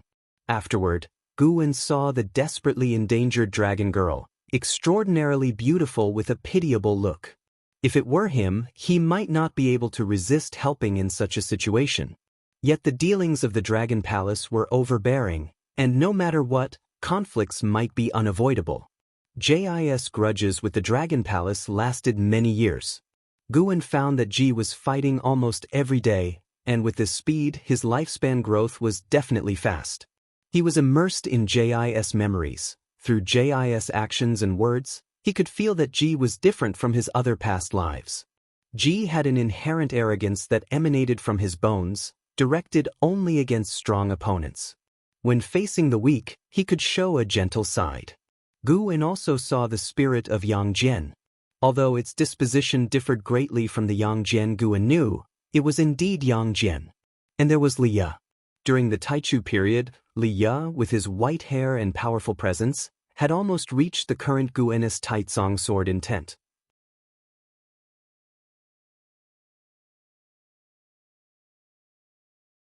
Chapter 408, whose past life is stronger. Guan was immersed in the extreme memories, experiencing his heart-wrenching life. At the same time, Guan's understanding of the ultimate battle technique deepened. Although it was called a combat skill, it was actually the way of extremes.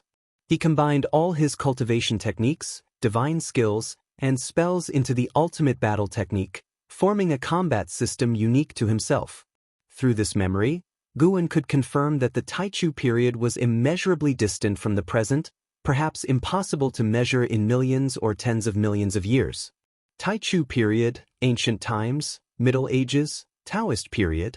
Each period was separated by countless years, and in the Taichu period, one could still encounter Li Ya, Li Xiandao, and LV-Sien, but in the later ancient times, their legends were no longer to be found. Yang Jian didn't even survive until the Taichu period. Guan thought of many things, But he didn't feel that the future was already set, nor did he worry about those friends who did not appear in the extremities of his life. Rather, he experienced the life of the extreme. In the same realm, the combat power of the extreme was incredibly fearsome. Apart from fighting, all his time was spent cultivating, and judging by the rapid strengthening of his ultimate battle technique, he had devoted most of his lifespan to it. After Guin inherited all the memories, he felt that the ultimate battle technique might be stronger than any method he currently possessed. Having reached the free immortal realm, he did not become arrogant but instead felt a strong unease, which was also why he chose to become stronger by battling through the River of Time. The River of Time was different from the River of Destiny. It allowed one to traverse the past and future. The reason for choosing the past was because the extreme felt that what was past had already gone, and he would not feel as much guilt when killing. In fact, the extreme did not kill indiscriminately and even admired some opponents. Because he let many enemies go, his lifespan was not as long as Guin had anticipated. Both were belligerent, but the extreme led a life without shame, never killing innocents or those without enmity, at most leaving them to their fate. Thinking about the extreme's battles, Guin felt that in terms of combat talent, the extreme was stronger. He could even say that he had never seen a stronger being than the extreme. If the extreme hadn't been hunted by immortals, his potential would be unimaginable. After entering the Tao Fruit realm, the extreme's combat talent was clearly stronger. None of the 10,000 immortals he faced was of a lower realm than him, and each possessed outstanding divine skills. Every one of them brought a sense of pressure that surpassed any opponent he had faced in his earlier life.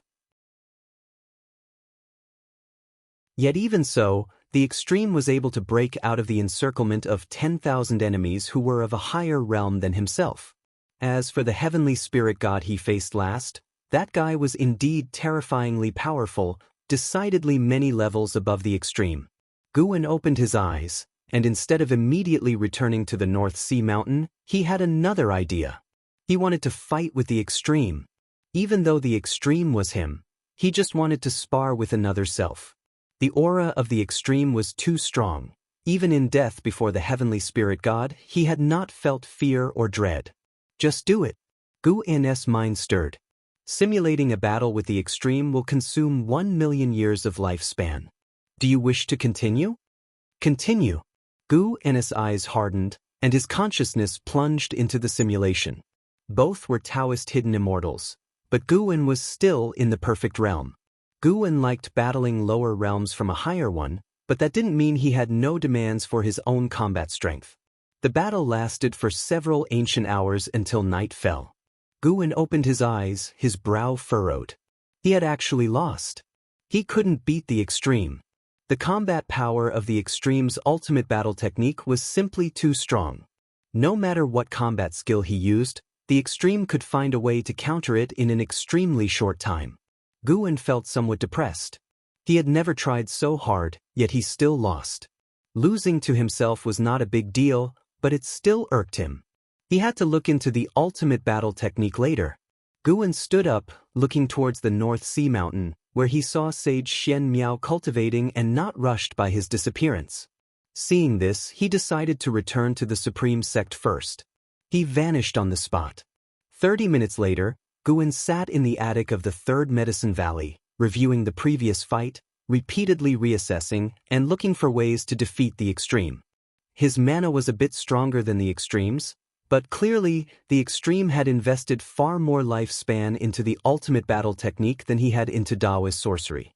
Moreover, the extreme's combat talent was truly exaggerated, the whole process filled with pressure, and without any flaw. He sat from night until morning. Only when the sounds of disciples practicing came from outside the window did he finally wake up. He couldn't help but smile wryly. Was he really influenced by the extreme? Why did he care so much about winning and losing? Wasn't he pursuing the joy of high realms battling lower ones? If he ever reached the extremes period of the Tianyuan, it was unimaginable how terrifying he would be then, and the extreme wouldn't be worth mentioning in his eyes. Guin found that the reincarnation evolution absorbed character traits from the evolution, fortunately only the good ones. At least he had not inherited Long Zhan's brutality. I have a goal now, Gu silently thought. He wanted to comprehend the ultimate battle technique, and he also thought of Long Zhan's divine skill. Heavenly Dragon Reincarnation Dharma Aspect. This divine skill could condense the self of a past life to fight alongside oneself, perfectly fitting for lifespan samsara. Gu had realized that all his reincarnations were battle maniacs. The more numerous they became, the stronger the Heavenly Dragon Reincarnation Dharma Aspect would grow. In a sense, the more times one reincarnated, the stronger the Heavenly Dragon Reincarnation Dharma Aspect became. The Dharma aspect conjured by the Heavenly Dragon reincarnation could retain the main Bodhi's battle will, but lacked independent thought, only capable of battle, not of serving as doubles. Imagining the future, Gu raised his hand as myriad past lives stood behind him. How spectacular was that vision! The divine skills created by Long Zhan, like the ultimate battle technique, had immeasurable potential. Gu took a deep breath and ceased to dwell on the comparison of strengths and weaknesses with the polar extreme. Even if he failed, so be it, then he would just continue to grow stronger. It was precisely the right time to temper pride and complacency. Gu stood up, then went downstairs, ready to practice drills with his disciples. Just as he reached the bottom of the stairs, Ji Xiaoyu also came out, saying she wanted to join him in practice.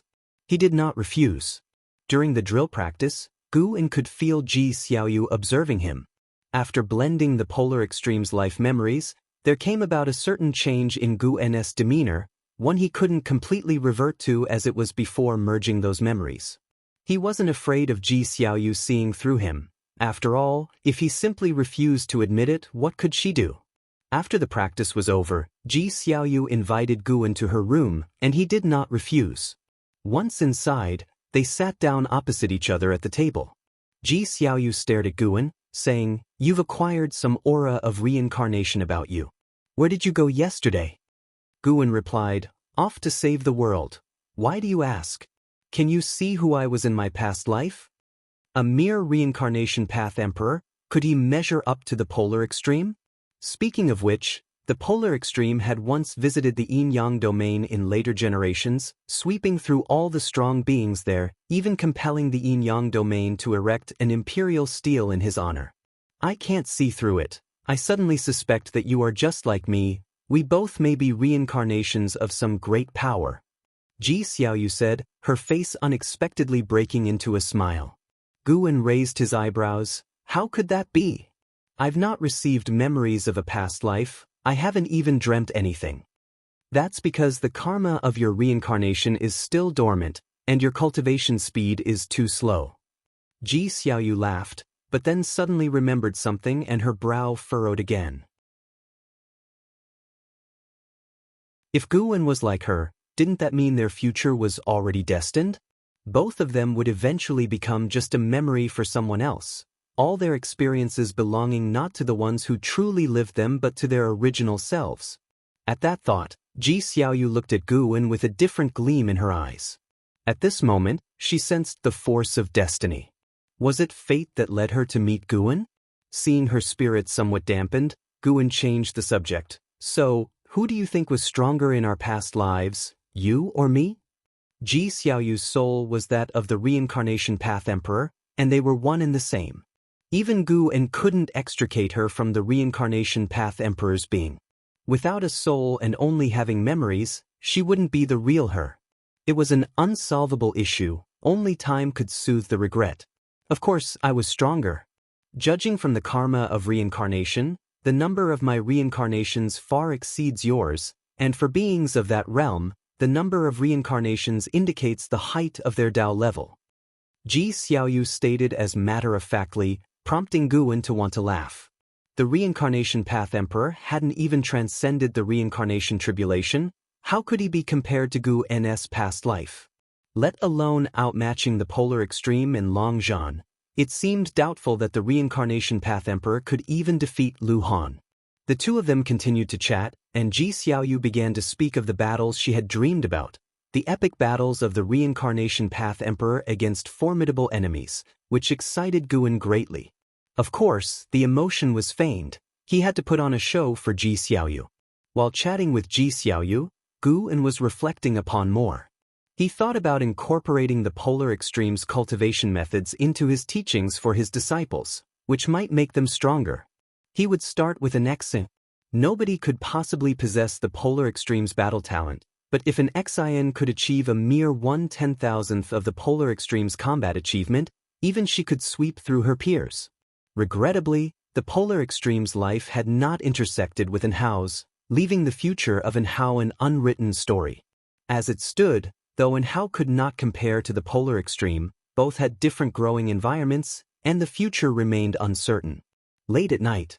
Hidden Spirit Palace. Gu was instructing the deep sea dragon carp in cultivation. After shape-shifting, the deep sea dragon carp, clad in white, looked even more feminine with her black hair neatly pinned up. He intended to reprimand the deep sea dragon carp, but found her transformed appearance quite pleasing to the eye, so he held back the critique. The deep sea dragon carp, receiving direct guidance from Gu, was very joyful, speaking even more tenderly than an Xin and Yi Lan, sometimes drawing Gu's gaze to linger. Once Gu finished instructing, he lay back in the chair to read. The deep sea dragon carp, practicing her step technique beside him, inquired, "Master, I've been reading the book you gave me. Do you think I might have a chance to turn into a dragon someday?" She was named Long Li because she carried the blood of ancient true dragons. Deep in her bones, she yearned for the stature of an ancient true dragon. Gu, flipping through the pages of Green Hero Travelogue, casually responded, "Keep cultivating well, and in the future, whatever you wish to do or become, you might have the chance." Hearing this, the deep sea dragon carp felt greatly inspired and practiced the stepping path of age's step with even more diligence.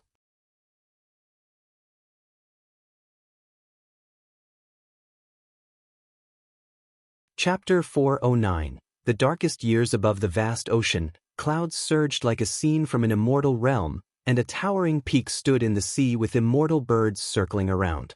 Atop the mountain shone a dazzling golden light from a gigantic golden mirror, spinning and sweeping beams of light in all directions. Below the golden mirror lay a spacious and bright dojo, paved with white jade.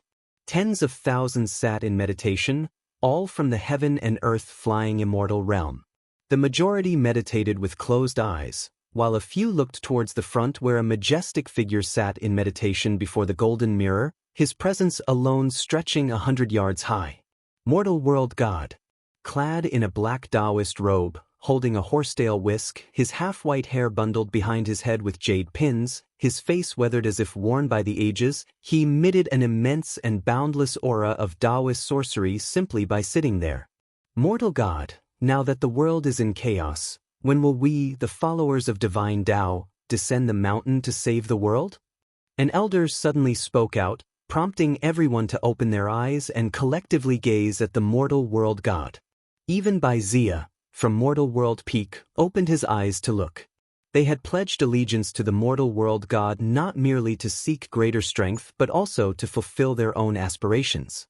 In their eyes, both the immortal dynasty and the holy court were preoccupied with their own power, not prioritizing all living beings. Neither deserved to rule the great heavenly spirit land. They believed that salvation required a third-party force, and the divine Tao founded by mortal world god represented their hope. Before joining the divine Tao, they had experienced its formidable power, a force they believed to surpass the immortal path. With the chief fortune of divine Tao, their strength continued to grow. Though newly joined, many were already eager to take action. Without opening his eyes, the mortal world god responded slowly, "The time is not yet ripe. We aim to save the entire world, not merely a portion of beings. Acting now might accumulate virtue, but it won't shake the immortal dynasty or the holy court. Once we are strong enough, we will crush the immortal dynasty in one fell swoop, swallow the holy court, and quickly restore peace to the world, which will truly benefit all beings." Many nodded in agreement with his words.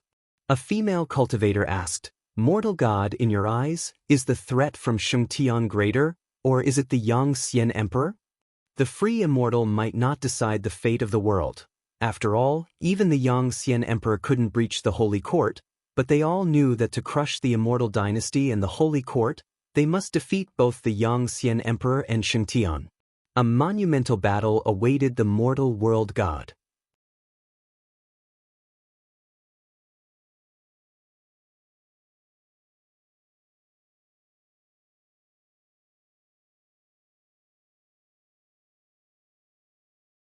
Chapter 4:10 Past Life Background in the Distant Future. An Exan and Blood Prison Great Saint were deeply shocked by Guan's words. They harbored no doubts, only boundless longing. How advanced must Guan's Dao level be to obtain Daoist sorcery from the future? An Exan let her imagination run wild for a moment before she couldn't help but ask, "Master, you can see the future, what is it like? How long into the future will I live?" Blood Prison Great Saint also looked toward Guan, eager to ask the same question. Who wouldn't be curious about their own future? Guan replied indifferently, "The future is not fixed. If you knew it, it would change." Upon hearing this, an Exan was not satisfied and pressed on, "Then, is our fate good or bad?" Guan glanced at her and said, "With me, could it be bad?" A smile blossomed on Nzin's face as she began to flatter Guan. Blood Prison Great Saint was also excited, secretly admiring Guan's way of speaking. He thought it supremely domineering and decided he needed to learn it as well. "Continue training, well, return later." Guan continued reading, giving instructions aloofly. Elated, an Exian turned around and began to reflect on her previous enlightenment. Although training with ultimate battle techniques had slightly extended Nzin's maximum lifespan, it was not substantial. The lifespans of an Exian, Yilan, and Zhenqin were all increasing slowly. Guan could only try to get them to reach the Nirvana realm as soon as possible for a chance at a breakthrough. Currently, they primarily relied on the primordial reincarnation skill and Guan's elixirs to extend their lives. Guan was only reassured by their high cultivation spirit and their refusal to give up on training. As night fell, Guan descended from a tree and began to guide Nzin's cultivation. Only the next morning did they travel to Tianya Valley where, after gathering medicinal herbs, they returned to Mystic Valley. Regardless of what they were cultivating, harvesting medicinal herbs and accumulating lifespan were Guan's highest priorities. Nothing could delay this. Recently, Guan was contemplating another matter. Where should he break through next? He felt that breaking through in the silent destruction domain would sooner or later bring great trouble to the great heavenly spirit land. The thought of facing immortals still pressured Guan. A more distant place for the breakthrough was necessary. The universe was vast, after all, hiding other great heaven and earths. It might bring trouble to other lands, but sacrifices had to be made to preserve his own land. 2 years later, at the age of 730, Guan was visiting Yi Mansion within the subsect where he and Yi Lan sat listening to Zhenqin recount thrilling battles from years past. Energetic, she occasionally stepped on a stool, her emotions fluctuating with the dramatic shifts of the events. Guan was very supportive, not only listening intently but also expressing various emotions. Yi Lan did not intervene. She watched Zhenqin boast to Guan with a smile. As the spring breeze swept through the courtyard, she felt nothing could be better than this day, having all the people she cared about around her. Wasn't this the luckiest thing in life? After Zhenqin finished, she sat down, hands on the table, and looked at Guan, asking, "Master, is the divine Tao that's been widely discussed recently real or fake?" The mortal world's deity speaks greatly, but for many years there hasn't been any real movement, just rampant rumors. The rumors of the divine Tao had reached the supreme sect. It was said that believing in the divine Tao could grant divine power and help one survive the upcoming darkest years, quite miraculous indeed. Guan had also heard such statements in the Third Medicine Valley, but he hadn't taken them seriously. The future was becoming more chaotic, and the deity of mortal worlds divine Tao was merely one part of the grand torrent of the world and hardly decisive in the future's direction. The deity's proclamations were loud, but essentially he was just a pawn of the Holy Court. How could a pawn compare to the Holy Court? More free immortals would appear. During Guan's previous breakthrough, 2 free immortals had sneaked into the reincarnation vortex, the purpose of which was still unclear. Who can really know what's true or false? But I've heard it's quite chaotic overseas.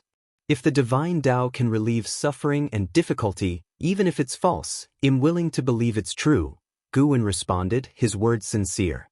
In his view, the might of an immortal wasn't key. Since one is deemed an immortal, they should prioritize aiding all living beings. Whether in his past or present life, stories about immortals were always about righteousness and great benevolence, signifying that the meaning of immortals wasn't merely human fantasy but rather a notion once conveyed by the immortals themselves. Since it had been conveyed, that was the role these immortals granted themselves. Zhen Qin nodded and said, "Exactly, what difference is there between an immortal that doesn't help others and the immortal dynasty or holy court?" The world certainly did not need another immortal dynasty or holy court. Yilan spoke up, "These matters are too distant for us. Why think too much about them? It might be better to contemplate how to achieve nirvana." Hearing this, Zhen Qin frowned slightly and asked, "Nirvana, is there really hope for us?" Despite already being a great cultivator of the void-crossing realm, she still felt Nirvana realm was unattainably distant. She could hardly imagine how others had reached the Nirvana realm. Of course, there is. If you keep hope alive, anything can be realized. "I believe you can do it," Guwen said cheerfully.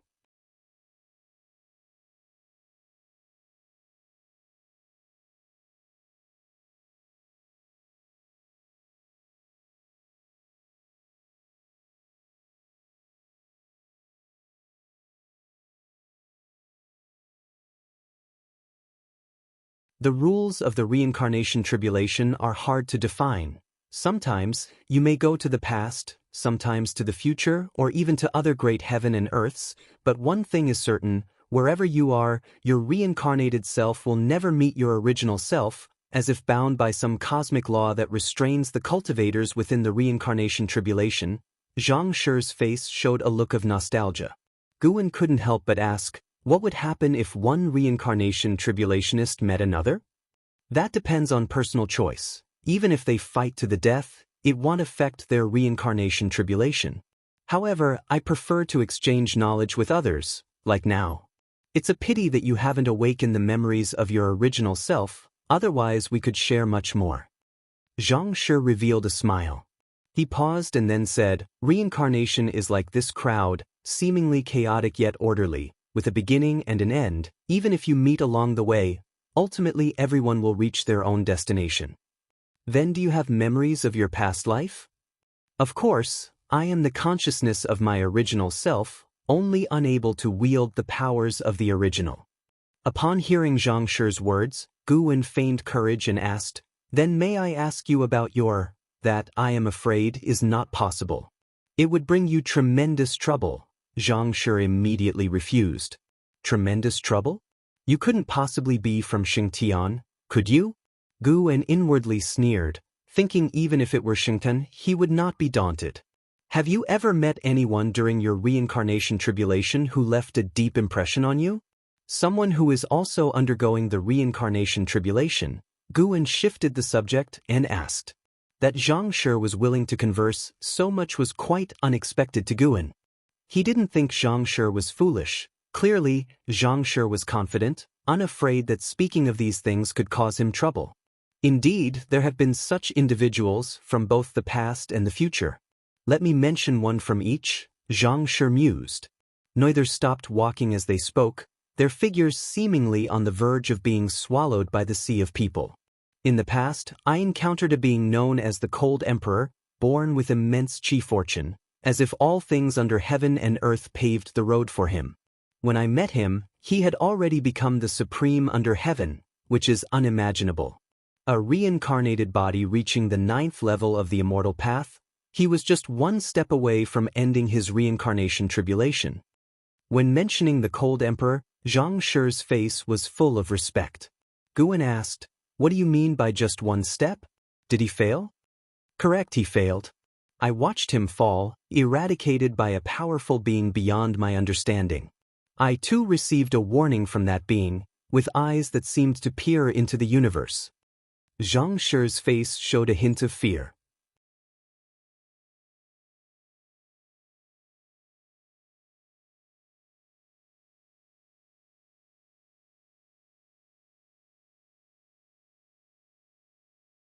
Chapter 412, Supreme Demon Realm, Apocalypse. Yu-chan, Divinity Transformation Realm, 3rd Layer 762/1500/1600. Guin performed a lifespan detection on the monk, but unfortunately, he could not discern anything significant. However, he could sense that the monk named Yu-chan was connected to the heavenly demon through karma. Free immortals from the great heavenly spirit land could reincarnate into other great heaven and earths, so naturally there might be outsiders reincarnating here. Guin was curious about what grudge existed between Yu-chan and Zhangshi.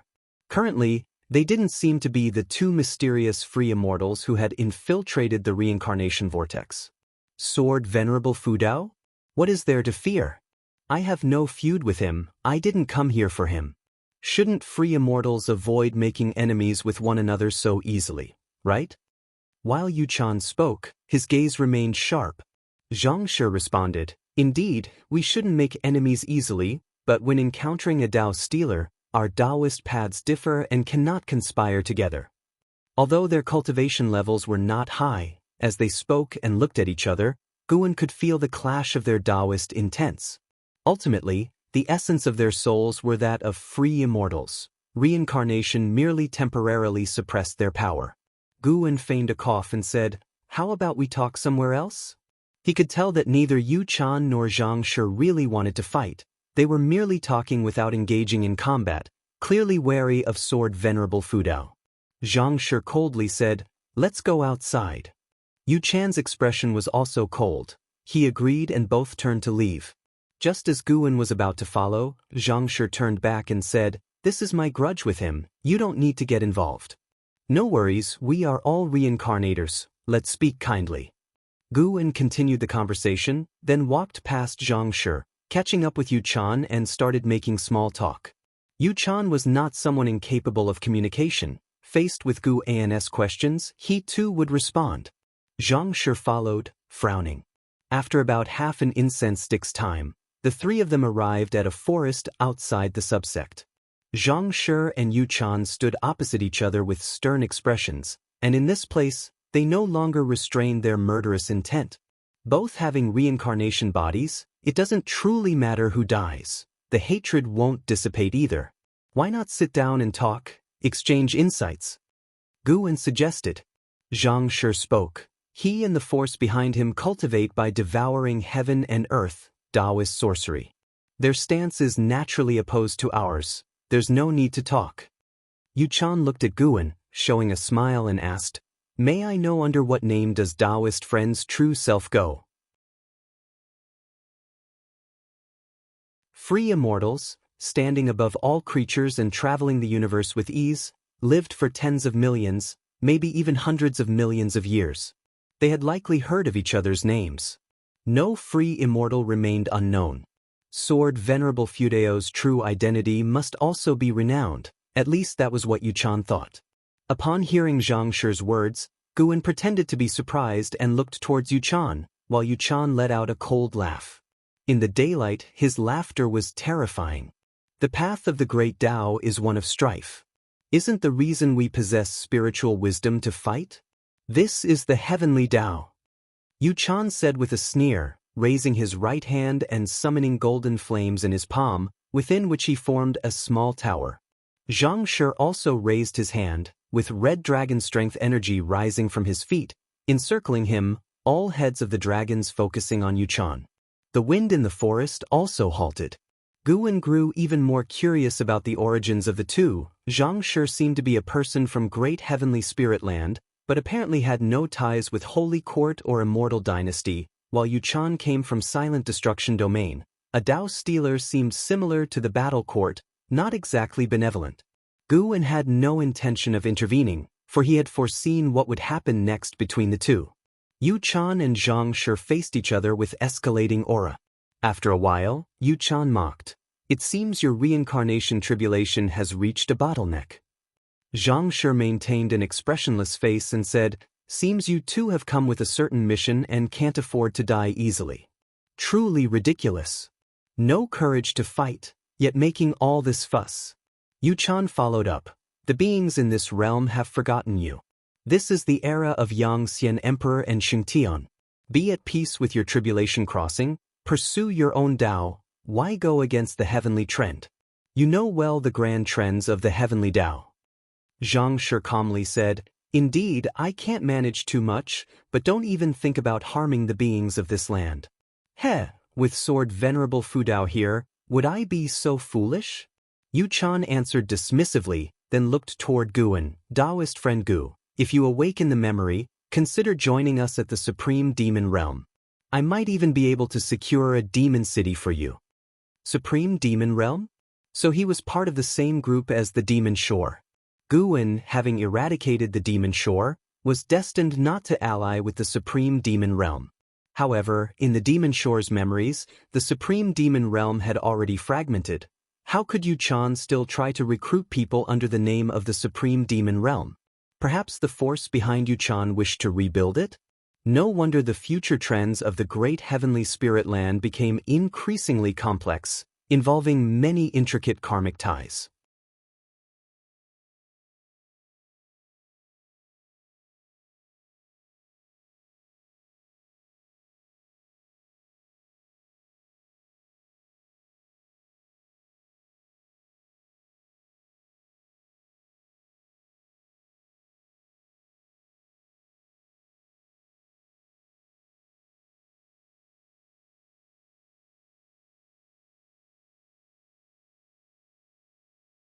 Leaves grew and fell year after year. 10 years had passed. In the deep autumn, Guan stood up, leaving the chessboard. The man he had been playing with, a white-haired elder, agonized over the game board. Guan walked toward his loft, his gaze lifting to the sky. It's time for a breakthrough. He thought to himself, a smile involuntarily forming on his lips. What realm lay beyond that of the Taoist hidden immortal? He arrived at the front of the loft, just as Ji Xiaoyu was stepping out. I have to leave Medicine Valley for a bit, they'll talk about it when I get back, Guan declared first, then hurried upstairs.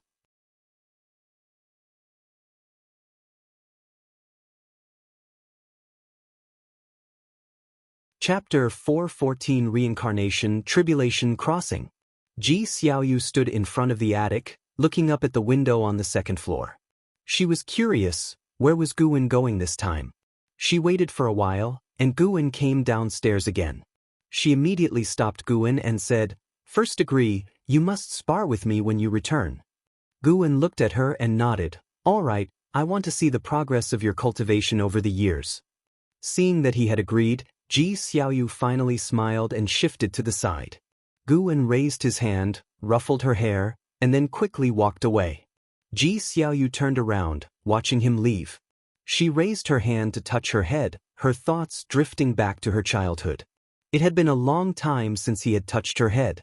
Time really flies, Ji Xiaoyu murmured to herself, her tone revealing a sense of reluctance. On the other side, Guan arrived at Mystic Valley. He didn't leave immediately. Instead, he went to observe the cultivation of Shengtian and Jiangshi. The master and disciple liked to cultivate in the woods. Now, Jiangshi had nothing left to teach in Shengtian. They mostly discussed and helped each other with their cultivation. Seeing Gu An's arrival, the master and disciple were excited, which made Guan reflect. Had he been too indifferent toward them? Guan was already aware of their feelings. He just had been too lazy to teach them and had decided to let them temper their own characters. Guan raised his right hand, and 5 secret books appeared, letting them each choose one. The master and disciple were not fools. They chose different secret books, specifically Heaven and Earth Primordial Skill and Taoist Gang Primal Energy. After encouraging them a few words, Guan turned and left. Holding the secret books, the master and disciple felt a surge of excitement. They looked at each other, both sensing a promising future. Cultivate well, do not disappoint master. Also, don't think about leaving. Guarding Mystic Valley is our lifelong duty, Jiangshi sternly advised. And Shengtian nodded. He felt the same way. In the future, he would only leave for revenge. Once the revenge was done, he would return to show his gratitude. Practicing under sword Venerable Fudao for thousands of years wasn't much, as long as they could continue to live and cultivate under Fudao's guidance indefinitely. After leaving Mystic Valley, Guan walked towards the distance on foot. his gaze fixed on the reincarnation vortex in outer heaven. He decided to go into the reincarnation vortex to cultivate. He had previously sent an incarnation to infiltrate it. The reincarnation vortex wasn't another world. Aside from the dense reincarnation rules, it served more as a transmission channel, accessing countless realms. This was also why Xiaochuan had not reappeared since entering. He had been reborn in another realm. After many years of consideration, Guan still felt that breaking through in the silent destruction domain was too dangerous. Would the heavenly spirit god carry out a thorough search if alarmed? Or perhaps invite more mysterious immortals? Though not sure from where the relentless immortals pursuing him hailed, Guan was full of apprehension regarding their backing forces and did not want to disturb them. As Guan reflected, he strolled forward leisurely as if touring beautiful mountains and waters, not walking quickly. An ancient hour later, Guan emerged from the great heavenly spirit land. Beneath his feet seemed to be an invisible staircase. He ascended step by step. Along the way, divine thought true immortals were engaged in a grand battle, the battlefield covering the sky, yet Guan walked between the two divine thought true immortals, invisible to their senses. Their mana passed through Guan without causing any harm or even encountering any obstruction. As Guan walked upward, he looked down upon the world. Above him was the cosmic starry sky, and from there, scenes of battle were visible everywhere in heaven and earth, making great heavenly spirit land seem like a grain of sand in the vast ocean, rendering no corner of this universe unblemished. The struggle between the immortal dynasty and the holy court seemed endless, continuing for countless years, with numerous sects and dynasties seizing this opportunity to wage war and plunder resources. Out of the mystical depths, a malicious energy enveloped the vast expanse of the heavenly spirit land. As Guan was about to approach the reincarnation vortex, he withdrew his gaze and looked up. The reincarnation vortex, transformed by the Yuanshu ancestor, had become stronger.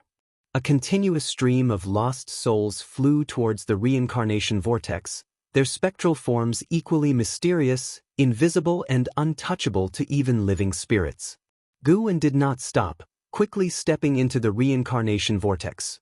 Once inside the vortex, he found himself in darkness, unable to see the souls, only feeling the Taoist aura of causality, reincarnation, fate, and souls from all directions intertwining and complicating the rules of the Tao in this place. Having previously experienced this path through an avatar, Guan was not curious.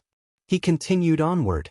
After taking a long journey, Guan saw twinkling stars appear ahead, and with each step, the number of stars increased significantly. These stars represented different dimensions. Some were like the great heavenly spirit land, while others were from lower realms like those of the Blood Prison Great Saint and Lu Lingjun.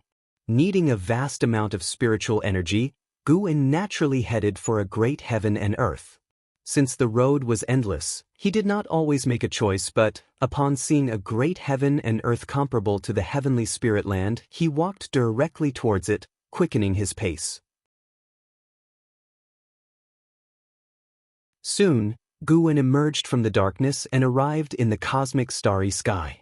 Stepping out of the vortex, his vision still lingered on the reincarnation causality, where he saw continuous souls flying towards the vast great heaven and earth ahead.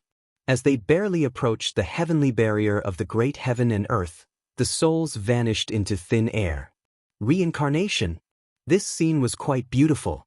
Such were Guan's thoughts as he turned and walked deeper into the void.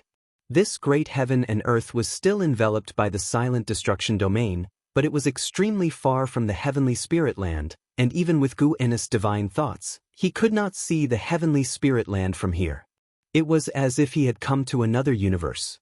Half an ancient hour later, Guan was meditating on a desolate continent drifting in the silent destruction domain, as vast as the Taizong continent but devoid of flora and fauna, everything appearing dead.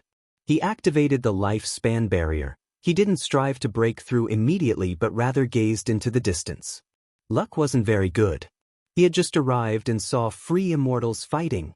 Guan was captivated by their battle, watching intently. These two free immortals were not as strong as the divine cicada demon lord, But being free immortals, the commotion was huge, causing the Tao's spiritual energy to surge immensely. After watching for a while, Guan turned his head towards another direction, his expression turning peculiar. He saw a skull that looked humanoid, floating in the depths of the darkness, observing the battle from afar, just like him. This skull exuded an ominous aura, something Guan had never felt before, not even during reincarnation evolution. What is this aura? Guan frowned, increasingly eager to understand it clearly. This aura made him want to destroy the other party immediately, an inexplicable hostility. Under Guan's gaze, the skull began to move forward, entering a strange state, and Guan deduced that the free immortals could no longer sense its presence. Was it planning to strike at the two free immortals? You're tuning in to the Passion Pages YouTube channel. We're so grateful for your support, and don't forget to subscribe to join us on this incredible journey through captivating stories. Your generosity through donations truly makes a world of difference, as it's the primary source of revenue that allows me to expand and enhance this channel for you. Thank you from the bottom of my heart for being a part of this adventure.